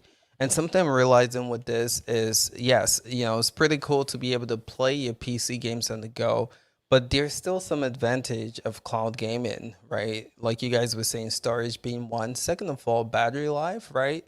I notice if I'm cloud gaming on there compared to using my, processor to play it, you do drain your battery a lot faster. Ace, I do this with my laptop all the time. Yeah. I don't care if I have a gaming laptop with me or my regular Ultrabook. I won't game on it because of battery life. I cloud on it, and that is another huge advantage. Like I care about battery life way more than storage. So that argument right there is a big one. True. And then the other thing is with GFN, you can actually crank up the settings, right? So if you're playing the Steam Deck, from what I'm hearing, you can get about like medium settings, low to medium settings, right? But for GFN, you can crank it up to like high to ultra, right? So if you want to experience like better graphics, GFN kicks in there. So there's still advantages, with cloud gaming, even if you have that video is gonna come. By the way. I'm just not sold on the Steam Deck yet. Like I got it pre-ordered, but I'm just not sold because I feel like I'm carrying a pocket gaming machine at all time. You know what I'm saying? Like, it's another thing too. Yeah. Listen, I don't know if y'all ever seen I saw your video.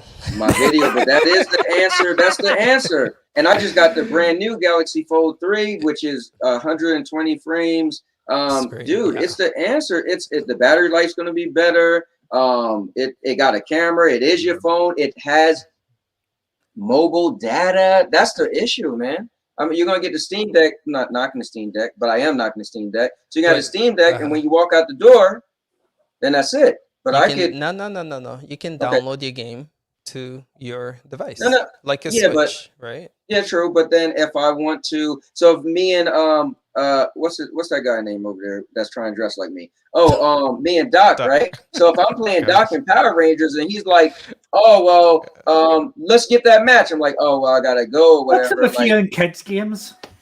Oh no, what I'm saying is with mobile, so because what I get what Ace is saying, right? But what I'm saying is with mobile data, when I walk out the door, the game can still continue. And if it's a downloadable game, right, without Wi-Fi or internet, then you have to play your single player games. You can't continue to play multiplayer games. I think There's another that's side awesome. of that. Like, there's people like me that still can't stand playing on a phone. I don't care. I don't care if it's cloud. I don't care what controller you give me. I don't like it.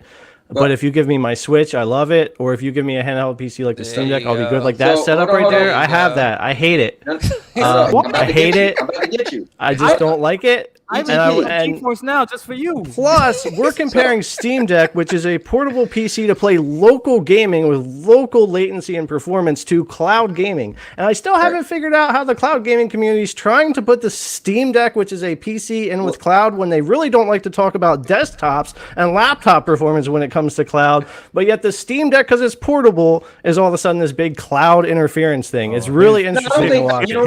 Cowboy, chill. His energy just changed. Hold on. You might have hit a nerve. His energy just, I felt that shit. Hold on. Cowboy. We're up. No, look, I think what's cool is you're going to find people playing cloud on the Steam Deck, right? What I'm just saying, right, hear me out. You said, oh, I'd rather do my Switch. I mean, I hear you. This screen is bigger than the Switch screen. I'm just saying, like, this screen is bigger. My stepson has a Switch, and I lined them up. Matter of fact, that was my old one. This is bigger than the old screen. Anthony, you're just compensating. I'm just saying the answer to cloud gaming on the go is a folding phone. That's all I'm saying. It's not Steam Deck. It's folding phone. I think that's a consumer preference more than an answer. Well, let's not. Steam Deck is not even on the show notes. Yeah, you're right. Let's keep moving. It's not in the notes. All right, let's keep moving. So PlayStation Now, right? Last of Us 2 is now a thing on this platform. But here's my issue with this. This game runs awesome, by the way. PlayStation Now, if you haven't played it yet. And you can, if you have a, RTX, you can use that to give you better graphics upscaling, if you want to call it that. But this game is only available until January of next year. So here is Sony again put in a AAA game from the first party studios and removing it. Spider-Man was a victim of this. And lately they told us that most of the games moving forward, first party is going to stay on PlayStation Now. So this is an issue. But despite that, they did have a really good amount of other games coming to this platform, right? So again, they had Hades is one that's been out for a lot of other cloud game platform. Fallout 76, Final Fantasy 8 Remastered, Desperados 3. Let's see, yet another zombie game. Yeah, PS Now. About like 8 games released for this, 7 to 8 games just released for the month of October. So yeah, they had again Fallout 76, Final Fantasy 8 Remake, Desperado 3, yet another zombie, and The Last of Us Part 2, all just released for this platform. So really good week, but I would say the kicker here is The Last of Us not staying on PlayStation Now. So I'm just gonna open that up to you guys. What's your take on this game? We haven't heard from you in a bit, so let's check in with you. What's your take on that? I mean, it always sucks when games leave platforms, right? It's not a good look, and it kind of boosts the Stadia model quite a bit in my eyes, where you can respect the fact that, with Stadia, you buy it, you keep it, and that's great. You don't have to worry about it. I experienced this with xCloud at one point as well when they removed Grand Theft Auto 5. I was kind of bummed out about it. I'm like, wait, shit, I just jumped into it and I was having a good time. Now it's leaving. So I think all cloud gaming models should at some point allow you to buy the game and keep the game and also subscribe. It is what it is. And if they can't embrace that, then models like Stadia's will always hold that top place for me when it comes to gaming. Content that I consider experience one time, throw away. Okay, fine. I think subscription models work great for that. Netflix, I'll probably never watch the same episode more than twice, right? So that's great for subscription models. But when there's something I want to go back to, I feel I love the comfort of knowing it will be there. Yeah. So yeah, so if PlayStation now can't get that together, man, then I mean, I don't know. They're going to have serious challenges because they're the furthest behind, in my opinion. Yeah.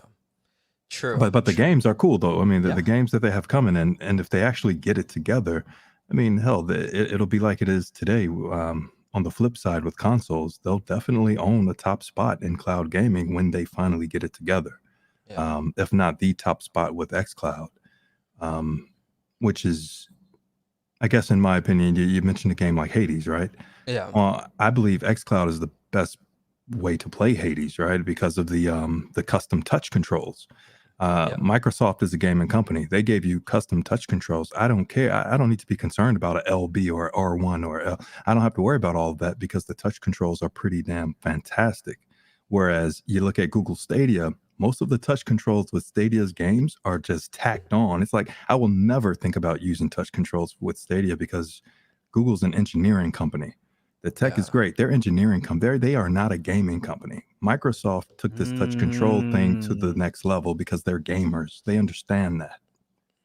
So hopefully PlayStation does the same. Fair point. Fair point. Good take on that, G2. Yeah. I keep calling you the gamer. Yo, we gotta take that G. We gotta get the G's out of here. The G's. Yo, Cowboy, what's he taking this, man? You're a Sony guy, right? So yeah, man, I used to be a Sony guy, man. Right. Well, first of all, man, if I could somehow get Gamer's voice, man, dude, when I hear his voice, he sound like that's the voice for Aaron Black, man, from Mortal Kombat. He sounds like he could be that cowboy. I just want like that to be my voice, man. I've told him that many times, but so I just wanted to say that again. Yo, Doc, you look concerned, man.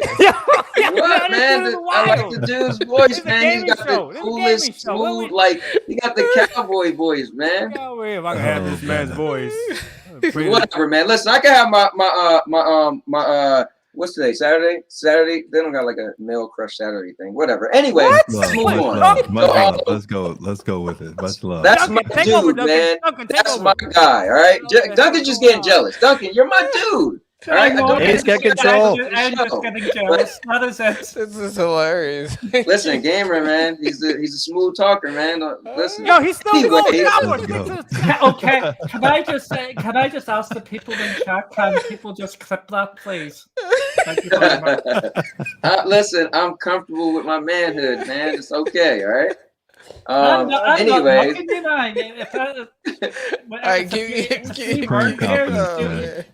is, man. All right, Cowboy, keep going, man. Keep going. Right, so what are we talking about no more? He has no idea. I'm bringing it back, man. I'm gonna reel it back. Hey, thanks for having me on, man. You know I gotta bring somebody. You good, man. All right, man. So the PlayStation thing. Here's the thing. And I'll go back to it because I know Gamer was saying they gotta fix it. But historically, even Netflix, if Netflix been around for how long, they do not keep programming, right? Some stuff don't stay, some stuff do. Now, what I think Sony should do is take a play out of Xbox book. Look, man, it's your own homegrown stuff. Why is it leaving? But let's be fair, and I'll tell you why. Because PlayStation is considered the measuring stick of gaming has always been console sales, right? So since they sell the most, they're considered the king, right? Now we're entering into a new realm where Game Pass is really shaking that PlayStation tree. So the thing is, and I said it too, I'll say it again. If I could just get the game on a service that I could play on any device, then why do I need to pay $500 for a console? So if they sell so much because of their console sales, then it probably would hurt them to allow you to. Now, granted, the games are old, right? The Last of Us 2 came out a while ago. It's not that old, but I played and beat it already, right? So the thing is, if I allow you to just get that game and keep it on my service, some people might be like, you know what? Like I proposed this before, right? When we was all waiting for the Sony announcement, I said, what if Sony does this? They say that any Sony exclusive that come out, right, it's gonna be wrapped in PlayStation Plus 6 months later. So that'll be like, whoa, so I don't really have to buy it. But if you really want it day and date, you'll buy it, right? So again, if I could just play it on PlayStation Now, then what's the point of me getting a system, right? For some of the people who don't buy stuff D&D. So I feel like it has to, I'm just, bringing this up because Gamer said they got to get it together. I just feel like, dude, they make so much money for console sales. They're probably not going to just allow you to keep their bread and butter games. It will hurt them financially if they make so much money on, or they pull you in an ecosystem by buying their systems. But to move forward, unless anybody want to touch on that. So just real quick, you said it's going to hurt them financially now, right? But do you think in the future that's going to hurt them financially even more? If they get smart to adopt the new where everyone else is going, I feel like Sony's old school because I feel like because they was the king for so long, right? Last console war. I feel like they're holding out. They are, right? Out of every system, they're like holding out, but they can't for too long. But they're showing you that they are by making this, The Last of Us only stated January. Even Avengers was on PlayStation Now, but it came off on July 5th. So, but again, it's the traditional service that don't keep games. They don't. I mean, Game Pass games don't stay either, right? Not all of them. So, but if we get back to the games they got.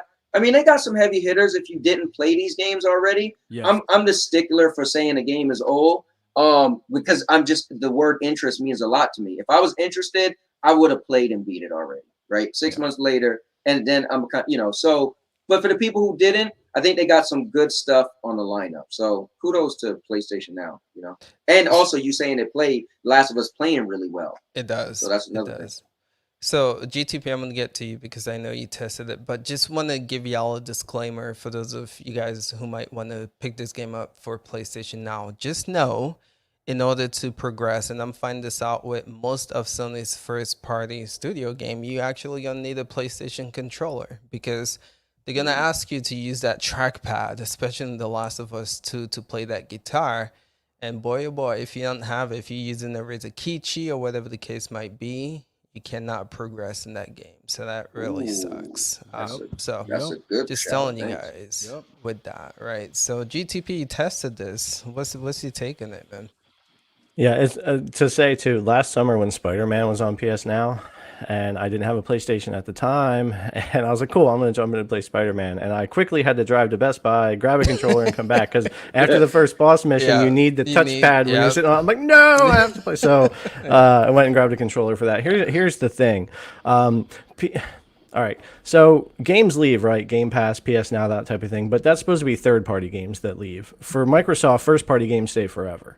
PS Now needs to be the same way. Exclusives needs to stay. And what confuses me more, and Duncan might have more clarification when he gives his take, Sony announced that their exclusives were staying on PS Now moving forward when they added Horizon Zero Dawn.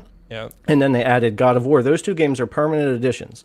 And they said that would happen going forward. And then we get The Last of Us Part 2, and it says leaving January. I am still I have a headache right here in my temple where I can't figure out what Sony is even doing right now with that title and saying that. Can I just get... So I don't know if this is true, but I think they've seen onslaught coming from Xbox Cloud Gaming this fall with Forza and Halo coming, right? Well, they then need you got to step it man. up. Like then you need titles staying. You need to be announcing and pushing marketing, right? We're always talking about marketing. Here's the other thing about PS Now. This service was born not so much as a cloud competitor or cloud service. Again, this started a long time ago.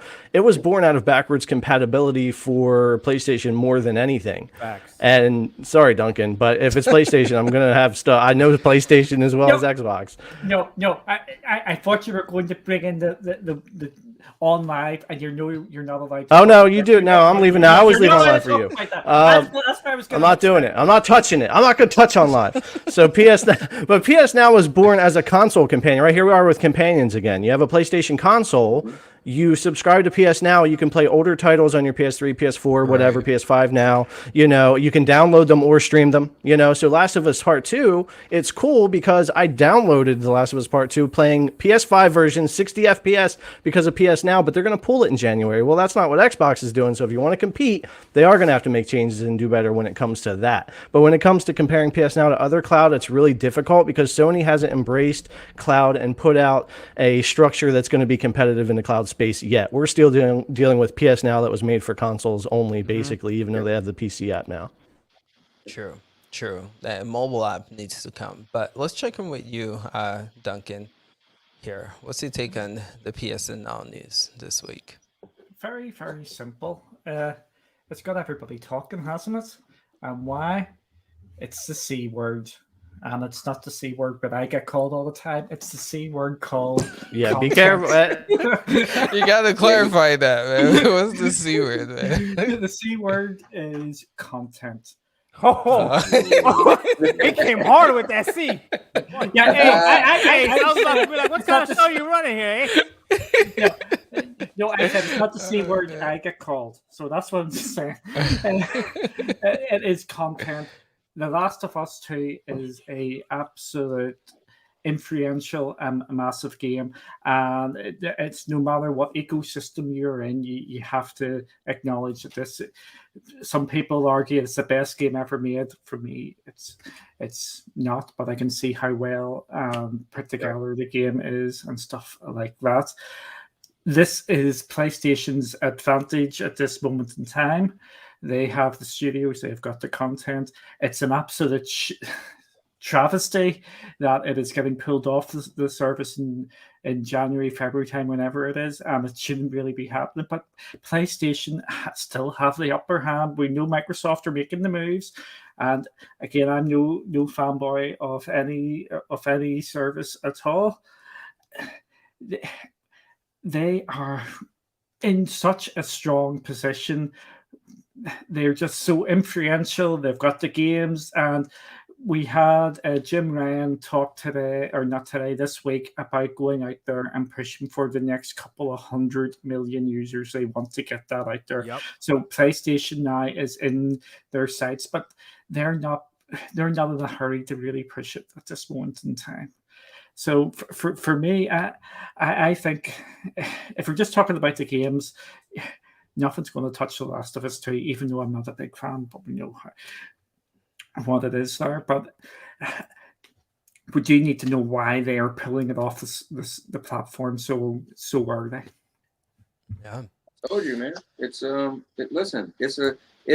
you want to throw the word system seller, the thing with PlayStation Now is, like you said, it started GTP. It started off as just because the PlayStation 4 didn't have backwards compatibility like the PlayStation 3 did. So at the end of the day, because it's a system seller, man. It was Game of the Year. I mean, you can't keep a marquee game like that on the pad. Let's be clear. We all said PlayStation Now is in last, right?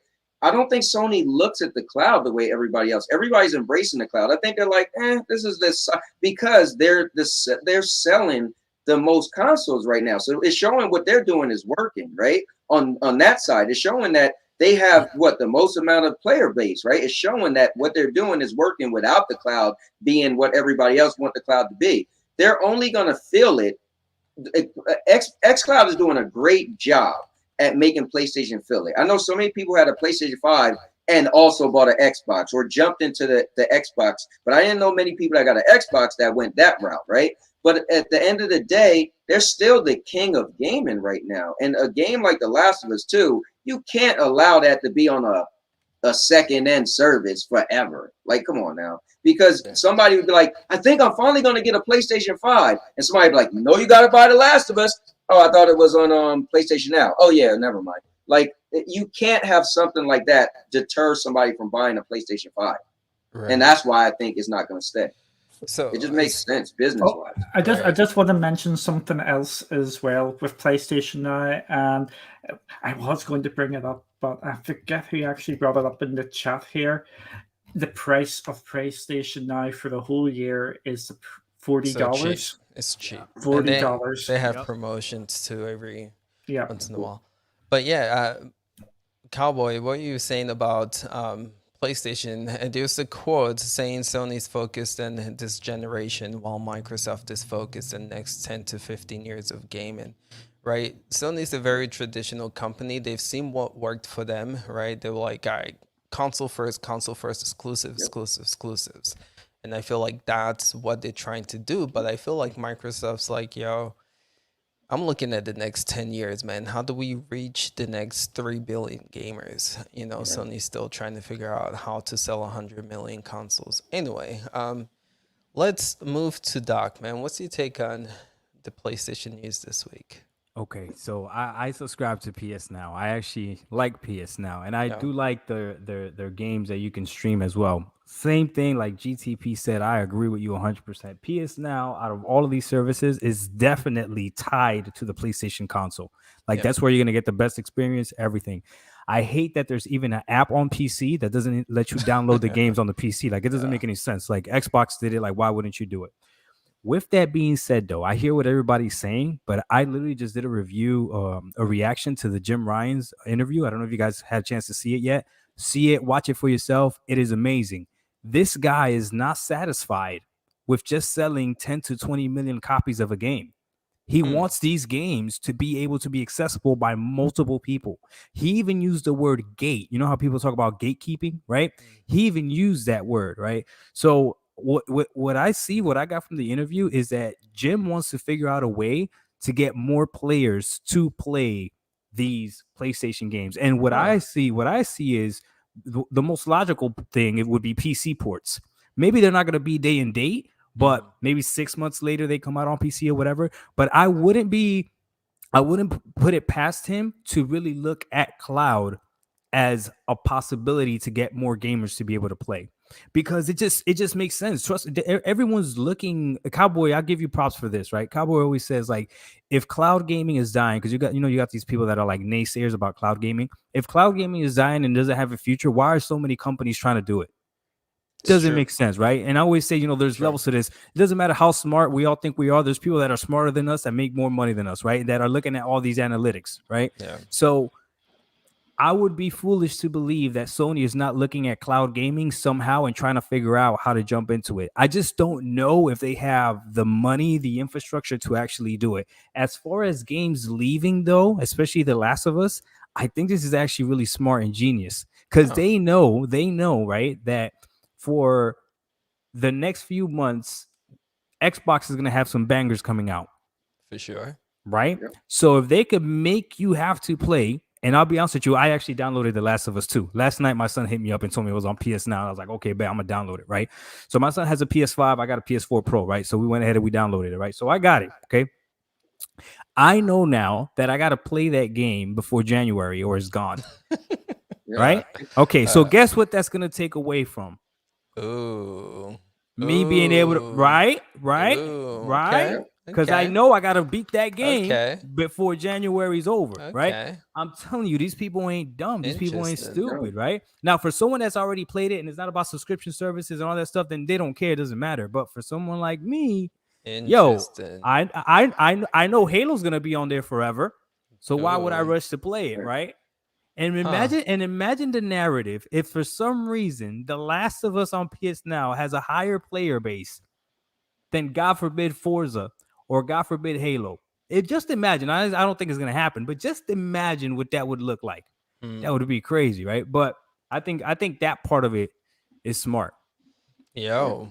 Hey, Ace, Bring why the are you going knowledge, bro. crazy? Why are you going crazy? He said everything I just said before him, but I said it more articulate. And he's like, well, and you're like, interesting. I'm like, didn't I just say that? And I added why with detail. Man.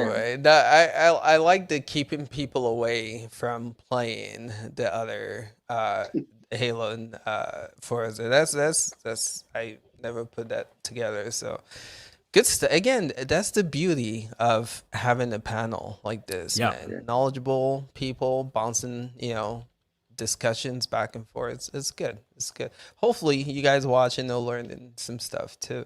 Yeah, But yeah, I think we're done with PlayStation. Let's move on to Google Stadia, man. And I think Cowboy, I think they had a pretty solid week, right? So let's get to this. We had Far Yes. Cry. Can I just Go ask a ahead. question? Is the Cowboy the Stadia rep for this week? Say who? Say Yeah. I didn't get a. Did what? He said is the Cowboy the Stadia rep for this week. Oh, so Listen, let me we're- all right, so let me update you guys on this. So if you guys haven't been following what's been going on, so after our podcast last week, just a little Twitter controversy. Again, we can't seem to stay away from these things, man. But just a little I Twitter, wasn't involved. yeah, Twitter controversy where people were saying we're too hard on Google Stadia. So, I did a less chat on Wednesday, and I got I wanted to have like an open discussion, so I sent some people who creators who covered Stadia. It's like, yo, let's have this conversation, right? If you guys feel this way about our show, let's have this conversation. So we did. I was able to get Jack on here, and we did a less chat one-on-one, and so he gave his take, I gave my take.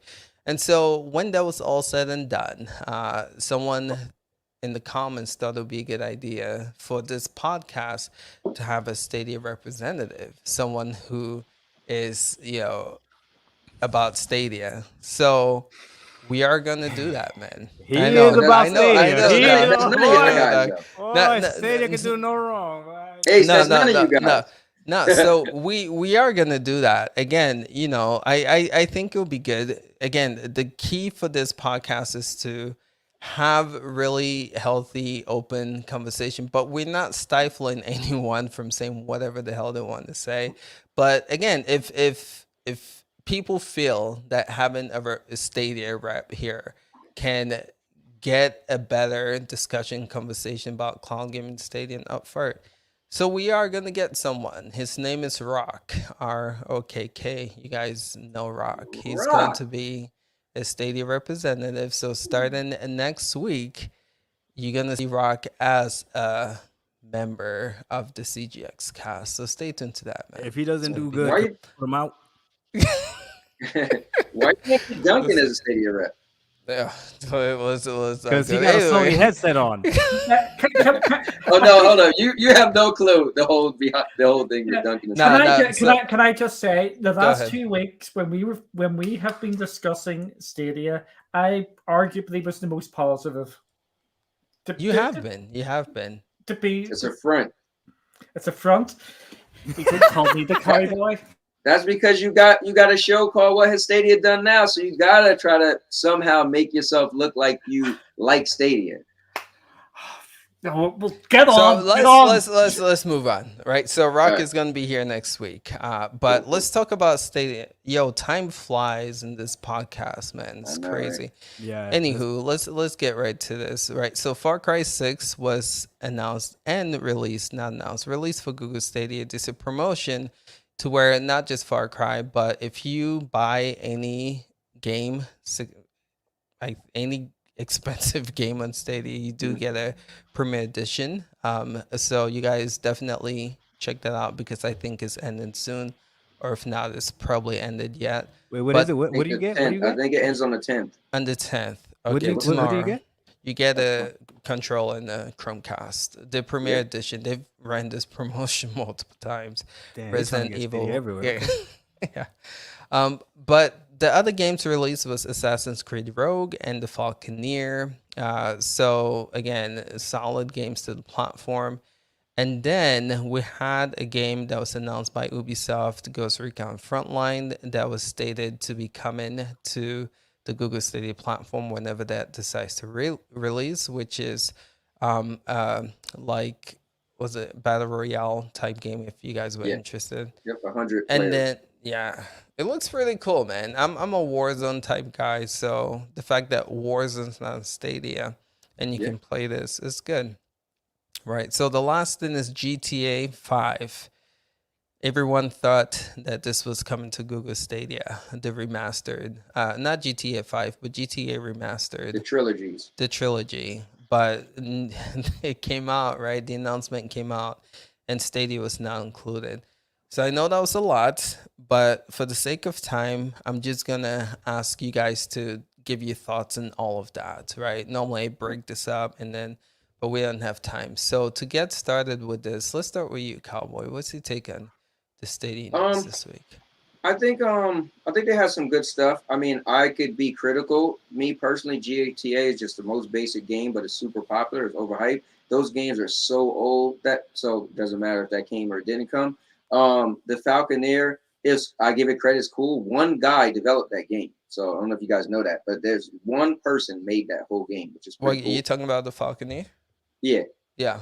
Okay. Yeah, so if I'm done with GTA, you know. Okay. But I'm for the sake of time, but one guy developed that game, which is pretty cool. And I actually asked so I like flying games, so I'm either going to get that or I'm either going to get Chorus. So I'm waiting to see what Chorus look like when it come out because I want a flight game again. Yeah, Chorus looks good compared to Yeah. this. I'm just being real. Yeah. Well, yeah. Well, it does kind of, but I want to see what it's going to be like, you know, because this is out. So I was watching people with gameplay. Anyway, so it looks kind of cool, you know. Didn't pull me in, you know, didn't make me buy it. Frontline. Here's the thing with Ubisoft, and I gotta give them credit. I don't think they're intentionally doing this, but I would be remiss if I had to say they were like, listen, a lot of people ain't messing with Stadia and some of the cloud, like Activision and EA. So let's make similar type popular games like a Warzone, like the Call of Duty multiplayer mode. And let's put them in the cloud, you know, because people are gonna play something like Frontline and feel like they're getting their Warzone fix. It ain't the same, but it's gonna be like, hey, it's an alternative. But long story short, I think it was like Duncan always say, if you're a Stadia guy, it was a good week for you. I think it was good. You know, good some good stuff. Okay, fair enough. How about you, GTP? What's your take on the Stadia news this week? Yeah, I think it was decent. Look, the Falconer, good shout out, Cowboy, to the developer. That dude's awesome, and he's been super interactive with the community, and he worked really hard to bring the Falconer to every platform and then cloud everywhere. So really, really cool. And I played that game twice. I played it on Xbox, and then I played it on Luna, part of their subscription over there. So I jumped in, and it runs great. He's made sure that this game hits 60 FPS no matter where you play it. So a lot of respect to him, and that game deserves some attention if anybody hasn't checked it out. Course, yeah, I know everybody's waiting for that game. I can't wait to check that out. Let's see, Far Cry 6 was great, right?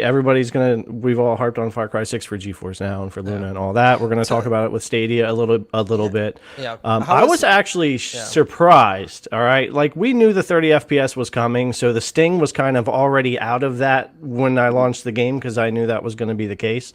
So then I started looking more closely at what kind of graphic fidelity and that type of thing we were getting in the game. And yeah, minus the 30 FPS situation for me, Far Cry 6 is awesome on Stadia, but Ubisoft, man, like, and this is where I get tore up sometimes, where I'm like, it's great Ubisoft supports cloud so heavily, but man, if Stadia didn't have Ubisoft, we would be hurting on a lot of this stuff. And that's where I think the platform needs to work on getting games. And I know I was part of that Twitter thing that happened when I said, you know, we don't have contracts that we're seeing right now for EA, Capcom, 2K. We've already missed a lot of games this year. Yeah. So, no, I can't sit here and say, here's all the proof that none of these games are ever coming again. But right now, we're not seeing the likes of any more of the MotoGPs, the F1s, the 2Ks. Next year, we might not have any EA titles as far as Madden, FIFA, and that type of thing, just because we've seen no contracts or announcements, and it's getting really quiet. 2022 for Stadia game releases compared to what we were looking at last year into 2021 is so different that's where it concerns me. So I understand why people don't necessarily agree with me, but if you just go out there and you start looking at what's coming for 2022, it's looking dry. I want to see a lot more marketing and hype because I am concerned where Stadia is going, but I think this week, though, and the past couple weeks has been pretty good, and they're bringing some decent titles, but again, Ubisoft is supporting cloud like crazy. Otherwise, even Luna wouldn't be getting some of the big titles, so they're out there doing their thing. But these platforms and these companies really, like Google and Stadia, got to get out there and make it happen with the content. Yeah. So when it comes to like Ubisoft, do you think they're too anchored to this publisher for their success?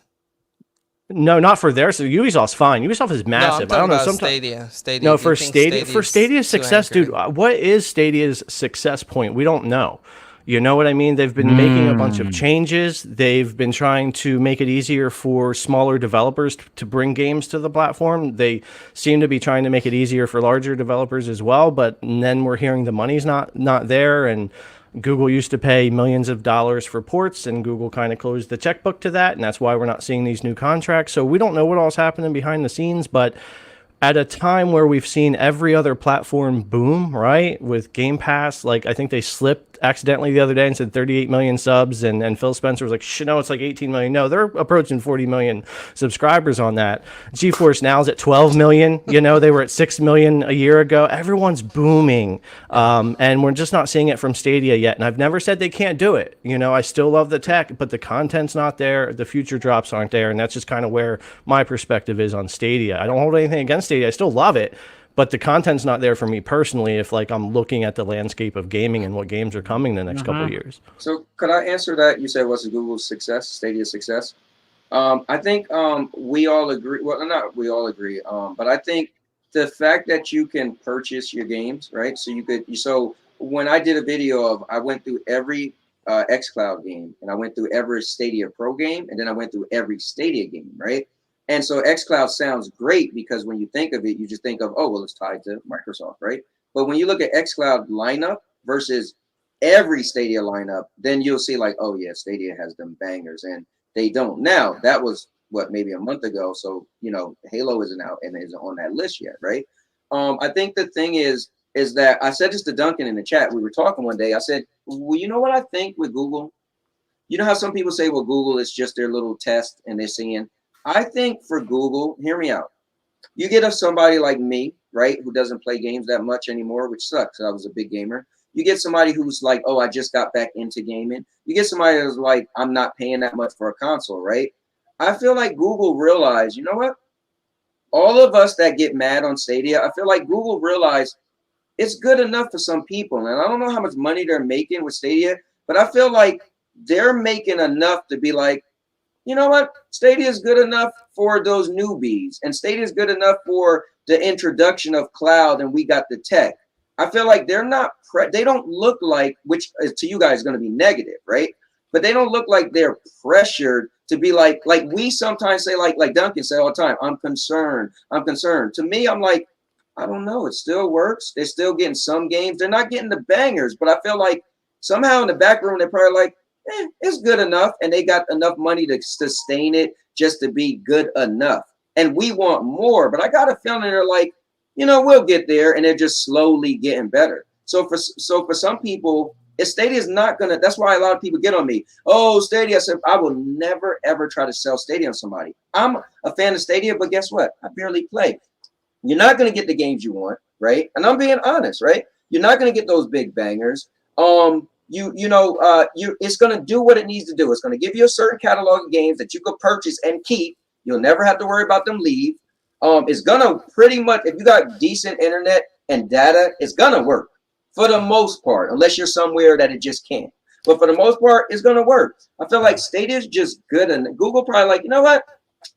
I know we need to get this and that, and Duncan's like, oh, well, they're not getting this. Honest, it more feels like you're describing your own consumer preference more than what the mass of gamers would be looking at. And I get what you were saying, because it makes sense for a consumer like yourself with the it's good enough. But I will tell you, for the couple billion gamers out here that want to play every AAA and they want to get into the content, thinking it's good enough is not going to win the war. GTP, don't even look at it from a business perspective, right? No company is gonna sit there and say my product is good enough for this, you know. And I would doubt they're in the black. I still think Google's behind when it comes to Stadia. If you add up the amount of money they've had to pay for R&D on top of their monthly costs, on top of the amount they paid for the original contracts and ports, I don't think they've made any money, and I think that's why we do see a lot of the changes that we see. Right. Anyway, we'll see. Hold on. Damn it. I wish we had more time on this podcast. Yeah, it's getting good, right? I'm telling. We have so many people. Duncan, let's get to you. I do want to hear what Gamer have to say. That's what I'm saying. Damn it, though. But Duncan, go ahead. Go for it. Okay, I'm giving you the choice. You want the good or the bad to start off with? Both. No, what do you want first? I want the bad, Duncan. Hit me like you always hit me. Let's go, baby. Hit him with the bad. Okay. The bad, we will start off with, it's basically continuing the theme here. The GTA news was a blow. The reason why this was a blow out there, because it was originally leaked out there that it was coming to Stadia. This not coming is just highlighting again the lack of big games coming down the line. Even though GTA is getting remastered, GTA is still a name. I sincerely hope that comes to Stadia, because that again, it's a game which will give more credence to Stadia as a platform, having another big sort of title there. Going on to the good sort of stuff, I think this has been, if you take out the GTA stuff, this has been another good week for Stadia. We're into the fun season. Ubisoft, the first party of Stadia, is just absolutely banging out the games for them. They're paying them an absolute load, and Far Cry is great comment. The 60 FPS thing, I think it really needs to be there. I've talked about this, and I've actually seen other people talk about it this week, with the 30 FPS on Far Cry 6, and or the lack of 60 FPS off it, that it's actually making some of people feel sick when they're actually playing the game. It makes them feel nauseous playing it. You're dying. I can say I've experienced it on cloud as well, and the best way, and it is a Polaris who has came off of this, and I think it's the absolute great way of describing it, is like the way you feel if you play for VR too long. There's some sort of motions, nearly sickness when you're actually doing it. If you take out that, I think Stadia has a good week, and it's that's what we want to see. We have Assassin's Creed Rogue with 60 FPS, and everybody was kicking off about how good this was at 60 FPS.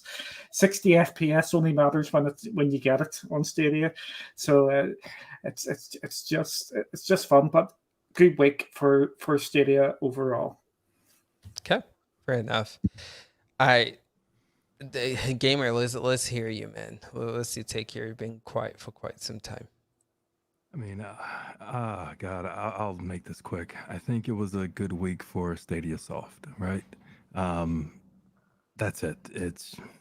I don't really have a ton to add there that anyone else didn't say. I am concerned still, I mean, to this point regarding what's coming, but that's no difference than, I really don't know what's coming for Luna either. So I think they're kind of in the same boat. And, yeah, we haven't heard much about contracts, but I haven't heard contracts regarding Luna or anyone else for that matter within the cloud space outside of xCloud. I mean, they're probably the definitive that I know something great is coming with these guys. So I won't necessarily hold that piece against Stadia too much. But the fact that we've heard about contracts and we've heard about things that were coming in the past and actually came, it is a little concerning to not hear anything at this point, there isn't even a sniff in the water, right? We haven't had any connects. We haven't had, things just dialed back drastically. Yeah. So those are concerns, and you'd have to really be living under a rock to be like, no, I'm not concerned about any of that. Hell, give us a connect. You know what I'm saying? Give us something that you've given us previously. Just let us know what's up. Period. That's I guess that's it for me. But I'm not doom and gloom on it. But I am kind of like, I'm not gonna suggest it to any of my homies. I'm not gonna say, hey man, go play this on Stadia. I won't do that. Not now. Why not? Because disappointment setting. I got a lot of my guys over on Stadia for 2K21 and for Madden 21, and I brought them all in for that, and they were like, wow, I can play this anywhere. Great. But the follow-up just didn't happen, or it wasn't what was expected, or similar to what it could have been. Stadia just isn't respected in that way because it's such a new console with such a small user base. They brought over Madden 22 current gen version or last gen version. They didn't bring over the next gen version, and that hit a lot of my guys hard. They're like, oh, screw Stadia, I'm jumping back over to my PS5 or my Xbox Series X. I'm done with it. No 2K22. Oh, really? Oh, I'm really done with it at this point. So, for Google to keep up and really, make a hard push here, it's a new platform. You have to at least meet the gamers where they want to be. And I'm talking about the large majority of gamers. You have to appeal to them. You can't carve out the niche sections and just bring over games that maybe a small group of gamers would like. You got to go for the swing for the fences here. I think if you're not 2 years old yet, I think they're not doing that bad, man. I think we sound like, because we have nothing else to compare it to besides our PlayStation and our Xboxes, right? That's just So we often, PlayStation is going to get every single game. Xbox is going to get every single game. They built that brand, that company. This is Google, to be honest. Google's like, please put our game on there. But the developers go to PlayStation and Xbox and say, please put our game on there. So we got to remember that, I agree. then. No, I agree with you completely. The problem is the games were there. So going towards the future, you look at it as, okay, now the games aren't there. And for people that committed to it because the games were there and we were looking positive, like, oh man, we have 2K21, we had 2K20, and then boom, no 2K22. All of my guys are like, oh no, this is dead. I'm out. So I get it, and I'm not mad at them. I understand it. So there is concern. True. All right, let's get Doc in here real quick. Doc, what are your thoughts on the Stadia news this week, man? So Stadia as a whole should be a no-brainer. I don't even understand how the Stadia is even messing any of this stuff up. My biggest concern with Stadia is their marketing. That's the biggest thing that I feel. I think their marketing is freaking horrible. Because I agree with everything everyone said, except for, and no offense, Cowboy, but we need more games on Stadia. This is the way I feel. Every single game that's a third-party game available on Sony and Microsoft needs to be available on Stadia, because if you do that, then Stadia is what makes the most sense for anyone that considers themselves a casual gamer.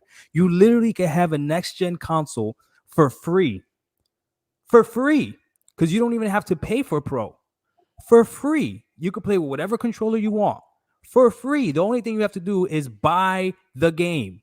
So you can have whatever lineup you want. And to Cowboy's credit, like he said, once you buy the game, that's yours. You get to keep it. So for like Gamer said, let's say his friends like to play the 2Ks and the Maddens, they could literally have a next-gen console for free where they play their 2Ks and they play their Maddens. But if those new 2Ks don't come, then no, you're shooting yourself in the foot. So to me, I'm looking at Stadia and it's like, yo, if you're losing money with this whole Pro thing, getting these little BS games or whatever to come, and then you have one good game and then you have all these BS games, or you have games like Mafia 3 and Control that came out, but somebody that's already played them doesn't care, get rid of your Pro model, focus on just making sure that you get every single type of game on your platform, and then you'll have gamers that'll literally be like, yo, if I have a Google Gmail account, I already have a next-gen console. All I have to do is buy the game. That makes so much sense to me. And I don't understand when people are like, there's enough games on Stadia. No, there's not. Because the one thing that Stadia has over every other cloud service right now, in my opinion, is their technology. That cloud service runs the best. But Xbox is catching up. And when xCloud gets there, they're going to have a problem. Because now you're looking at Xbox bangers and Xbox third person. And it's just going to be a problem. So that's my only thing. Stadia should definitely use the whole free console model thing that they got. Run with that. Get every type of game on their platform, and they'll be all right. Because what they'll have over xCloud is that the only way you're getting xCloud right now is with a subscription service. Whereas with Stadia, you don't have to subscribe to anything. So I have a little bit more. Everything you're saying is a little bit more. For instance, I think we often get super. I used to hype up Game Pass or xCloud, right? Oh man, because it's tied to Game Pass. Well, until I actually did my video and I went from game to game, every game. When you really realize it, xCloud doesn't get so. If what you're saying, right, that Stadia got every third-party game, they would just destroy everything, because these passes don't get every third-party game. If you look at xCloud, they barely get that many third-party games. It was amazing when they got Outriders and they got the Medium and they got the D&D game. But when I looked at it, they have 4 new games day and date. If you take away the exclusives, so they really don't get. But the platform of Xbox, you can buy every game. Yeah, but you can't Stadia play is cloud, is what I'm saying. I'm just going cloud for cloud. Stadia, I'm going cloud for cloud. But what I'm telling you, Stadia is bigger than just cloud for cloud. Stadia is a platform. Yeah, but in the cloud, Stadia is not tied to anything. Everything else that we've spoken to, xCloud is tied to Xbox, right? PS Now is tied to PlayStation, right? GFN is tied to PC. So Stadia should be destroying the game right now, and they're not, because of their marketing, in my opinion. That's my, you know what I mean? Yeah, the biggest thing for me, and I think a lot of us here have said it, was, everyone is success. The gaming market's booming because of this pandemic, right? There shouldn't be any excuse where, I mean, you can't find consoles. You can't, like GTP was saying, he can't find an RT, 30,000 rig. Everyone's doing well, and you here saying, hey, we have a free console pretty much to play games, and still it seems like people are just not jumping on. So that tells me, like Doc was saying, marketing is off somewhere, right? So go back to the drawing board Yeah. and do Can I- something but I- different. I think cloud just isn't popular, period, though, to be fair. Say what? Say who? The cloud just isn't popular, to be fair. When I talk to a diehard PlayStation guy, they don't want to have nothing to do with PS Now. You talk to a diehard Xbox guy, they don't want nothing to do with xCloud. So to be fair, cloud is just really not that popular. True. But if the cloud, maybe again, all comes back to market, and maybe the way Google came out the gate is like, all right, we're targeting consoles, right? Our platform is twice stronger than the Pro and Xbox One X put together. Maybe if they would have marketed this is something new, this is something exciting, Right. like we're not targeting like console gamers. This is new, like jump in. We're come in with us. We're new to this. We experience. I don't know, but like it's just the fact that they're offering a free platform and no one's jumping on, especially crazy, in a right? pandemic. It's something's not right there. You can use Can I whatever add controller some- you want. That's Yo, crazy too. yeah. Can I have one quick point, one last point? Go ahead. So to everything that you guys have said, think about it. Cyberpunk on Stadia, that was like the highest point for Stadia, like the highest crescendo curveball. That was the top of the bell, right? The bell curve. That was it. How do you not ride that wave into, Facts. man, we have Facts. A22 on Stadia, we have next gen Madden on Stadia, we have this on Facts. Stadia. You have to ride that. That thing shot down so quickly. So It's quick. unbelievable. So I think you got to think, though, I'm going to be quiet after this. There was such a good campaign of how bad Stadia was. We got to remember that, too. The average person that's fair. thought Stadia was terrible. Like that was going I don't know if you was in the beginning, Doc, from the beginning, but in the beginning, man, all my gamer friends, all my PlayStation guys, they pretty much alienated me because I was in Stadia. They didn't want to hear it. No, I'm like, none of you tried it. I'm the only one that tried it. How are you telling me it doesn't work? Because I watched the videos. I'm like, I'm your friend. But yeah, I'll give you this, Cowboy. Not only that, but I know for me, I lumped Stadia with every other cloud service, which the only one I had tried was xCloud because it was free. And at the time, cloud was trash. And that's when MM2K hit me up. It was like, bro, you need to try Stadia. Yeah. And when I tried it, I was like, oh, this is what it's supposed to be. This is what it should be. Yeah. But what I'm telling you is Microsoft is not going to stop with trying to get their technology up. And for those of us that already see the value in Game Pass, xCloud is going to be another extra value, right? Now, I know Gamer was talking about how he played on xCloud recently. I haven't played on xCloud recently. Is it better? Is the latency better? Does it run smooth? Oh, it's fantastic for me. I mean, I can pull up xCloud now and run it like it's local. I mean, on Series X Blade. You see? Yeah. And that's what Stadia needs to be afraid of. Go ahead. Duncan looks like he wants to say something too. Yeah, okay. Yes, that's the same for me with the xCloud. But I think this is what sums up Stadia and their marketing. Far Cry 6, the biggest game of the week. Some people can argue the biggest game of the year. I'm not one of them people. Stadia has a unique feature, and it was just announced the day it arrived in Stream Connect. Who forgot about that? Yeah. Come on. That's a big deal. That's a huge feature for a game. So your competitors again, this Geforce Now again, this Luna's again, the consoles again, and you have a feature that stands out. This big triple, possibly some people's game of the year. You have a different feature that makes your product more appealing than your competitors, and you don't say anything about it until the day of release. It's like, come on, guys, for sure. And the thing is, like, this is ongoing, and Doc has even seen it. Doc, I don't know if you're like a true 100% cloud gamer, but I know, you're a console guy. But like looking at it from even your perspective, you seeing this like Stadia can improve on their marketing, and we in here with in this, and we've been saying this for the longest time, and it's an issue. It's an issue. I don't know if they're gonna fix it, but that's why It's we pretty keep bad. coming What back I here. always, when I bring up the marketing, people say it's not the Google way. They don't market. But That's a yeah, problem. marketing is important. I problem. love movie trailers, but Again, Stadia needs to get the marketing right. It's- anyway, yeah. We could keep Maybe on you had a going on good that, yeah. week. they had a good.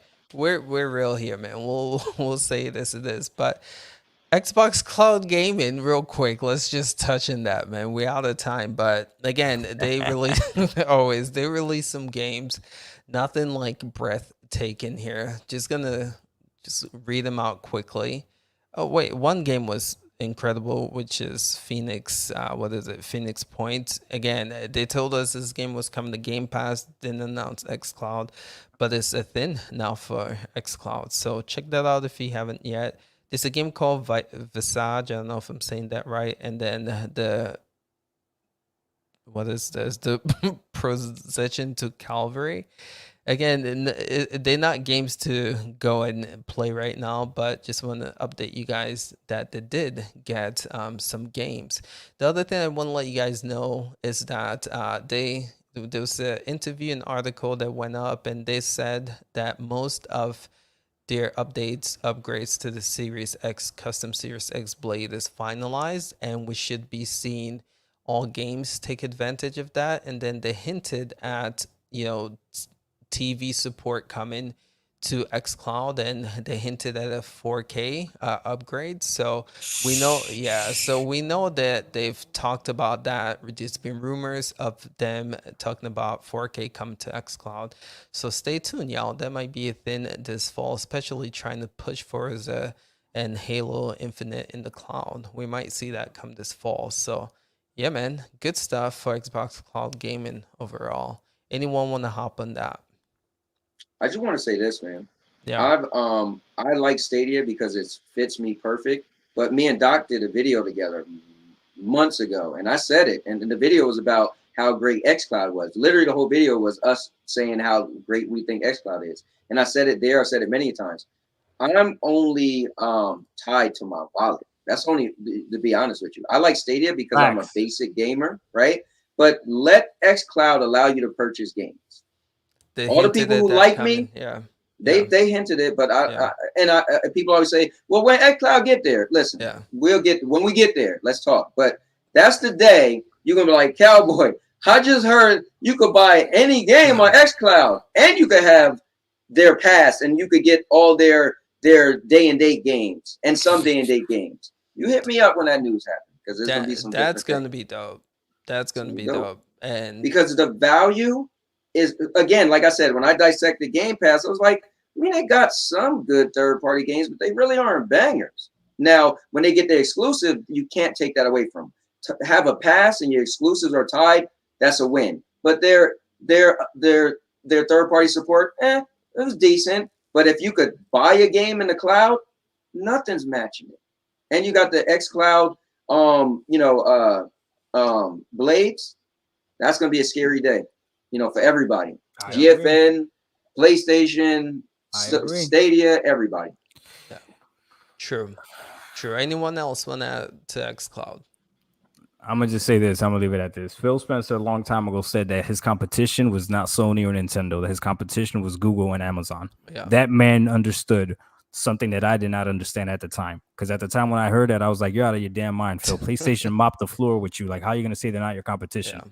But no, he understands that like Cowboy says, the power of the cloud. Like, it's a real thing. It's a real thing. So yeah, man. Yeah. We have a tagline, the future of gaming in the cloud, and it might take time, for that to get there, but I do think cloud is going to play a huge part in gaming. It might not take over console, but it's going to play a huge role, and I think these big guys see that, so that's why they invested in it. But yeah, good point. All right, we're going to wrap this up, man. We're going to give the panel members a chance to just let them know, let you guys know what they're doing, where you can find them. But appreciate you guys, consistent viewership. This was a lot of fun. This did not disappoint, man. I want to know what this will look like, and having Monkey and not Monkey, I mean Cowboy and Doc here, man, did not disappoint at all. So thank you guys for being our guest today, for sure. But yeah, let's start with Cowboy, man. What do you do? Where can people find you? All right, cool. Yo, you heard? He just called me a monkey, man. You heard that? I call people all different names here, so apologize. No, that's cool. Just so you guys know, me and Duncan are cool. Just so you know, I watch every single week. I watch the what has Stadia done. He does a show that's good for me. I get all the everybody loves Stadia, but I love his show because he's extra critical. So if you guys didn't know, like I watch his show every week because I like to have a show. Like I love Stadia, but bro, yeah. My other friends, they're really, really la and love Stadia, and I do too. And I get the whole, you don't find nothing wrong. I really don't. But I love listening to Duncan. Because Duncan pressed the hell out of Stadia, and it's cool to hear that other side. So just so you guys know, I love Stadia, but because I'm a basic gamer, I barely play. But I love listening to Duncan because he's gonna let me know every single thing that he doesn't like with it, even when he's being extra. With that said, guys, you can catch me on Now Your Mama Knows. I am the king of content. I do 6 weekly shows now. Every show Monday through Thursday is at 5:30 p.m. Eastern. So if you just go to my channel, 5:30 p.m. Eastern, it's an actual schedule on there, so you can see it. And then I do another show on Thursday, the Sandy Anthony Show, me and my wife, and Big Mike and Little Ant on Sundays. So just go to my channel. It's literally a schedule. You just scroll down, you see everything, and that's where you can find me. Cool. As always, man, it's good having you. You're not new here. You've been here multiple times, and you were on the Sandy and Anthony Show 2 weeks ago. I was. Yeah. Good stuff overall, man. Love the intake for sure. How about you, Duncan? What do you do, sir? Where can people find you? I forgot to mention this earlier. I just wanted to shout out Jack the Slip for coming on with you. I thought that Absolutely. I think that took some grapefruits to come on here with what all things have been going on. So absolutely fair play to him coming on. But you can check me out at Cloudy with Games. Want to escape on Twitter if you want to see some rants and such like. Sure. So it's good having you here, man. Love you as part of the panel. But GTP, sir, how are you? And where can people find you? You almost introed me again. Anyway, I did. I'm out of it today, guys. Freaking awesome show. This was great. Having everybody. Doc Dark brought his normal YouTube self. He was the same as always. Cowboy actually brought a little different self today, which I liked. Great perspective as what kind of gamer you are, along with your opinion. So it gave a lot of perspective, and it gave me even more respect for where you come from. So that was really cool that you brought it that way today. Simple for me, guys. Game Tech Planet on YouTube, Twitter, and Facebook. PC, console, cloud. All of the testing I can do to just show you guys how things run. Cool. Good to have you on your GTP. Gamers, sir, what do you do? Where can people find you? I'm all over the place, man. I don't really know what I do, but yeah, Gamer TV Plus. You can find me at YouTube, Twitter. When I'm there, I'll be there. But man, missed your presence here, man. So it's good having you on here, man. For sure, I love it. Yeah. All right, man. Doc Dark, what do you do? Where can people find you? Hey, so again, thank you guys for having me on. I had a lot of fun. Cowboy, you know, me and you, we pretty much got a relationship going now, bro. So it is what it is. But yeah, Doc Dark 1985. You can find me on YouTube, Twitter. I also stream on Twitch. I try to stream on Twitch. And then if you want to add me on PSN, Stadia, it's all the same gamer tag. So just add me on everything. Yeah. And that's it. Yeah. Good content for sure, man. Check them out. Again, all of the panel members' link are going to be in the description below, so you guys can check them out. Again, just like Duncan was saying, just want to shout out Jack. We held a one-on-one, like I discussed on Wednesday, about just what can be done to build a cloud gaming community. So it was a good discussion. Hopefully, conversations like that continues to happen. But yeah, man, stay tuned. Next week, we're going to have a Stadia representative on this panel, Rox. I think Duncan, no Rox. So I think that's going to be cool to just, have conversations and have Rox intake. So yeah, stay tuned for that. It's going to be great. All right, fellas, appreciate you guys. Don't forget, this is going to be available in audio form. So stay tuned to that on Anchor. We'll catch you guys in the next one. Till next time, y'all. Peace out.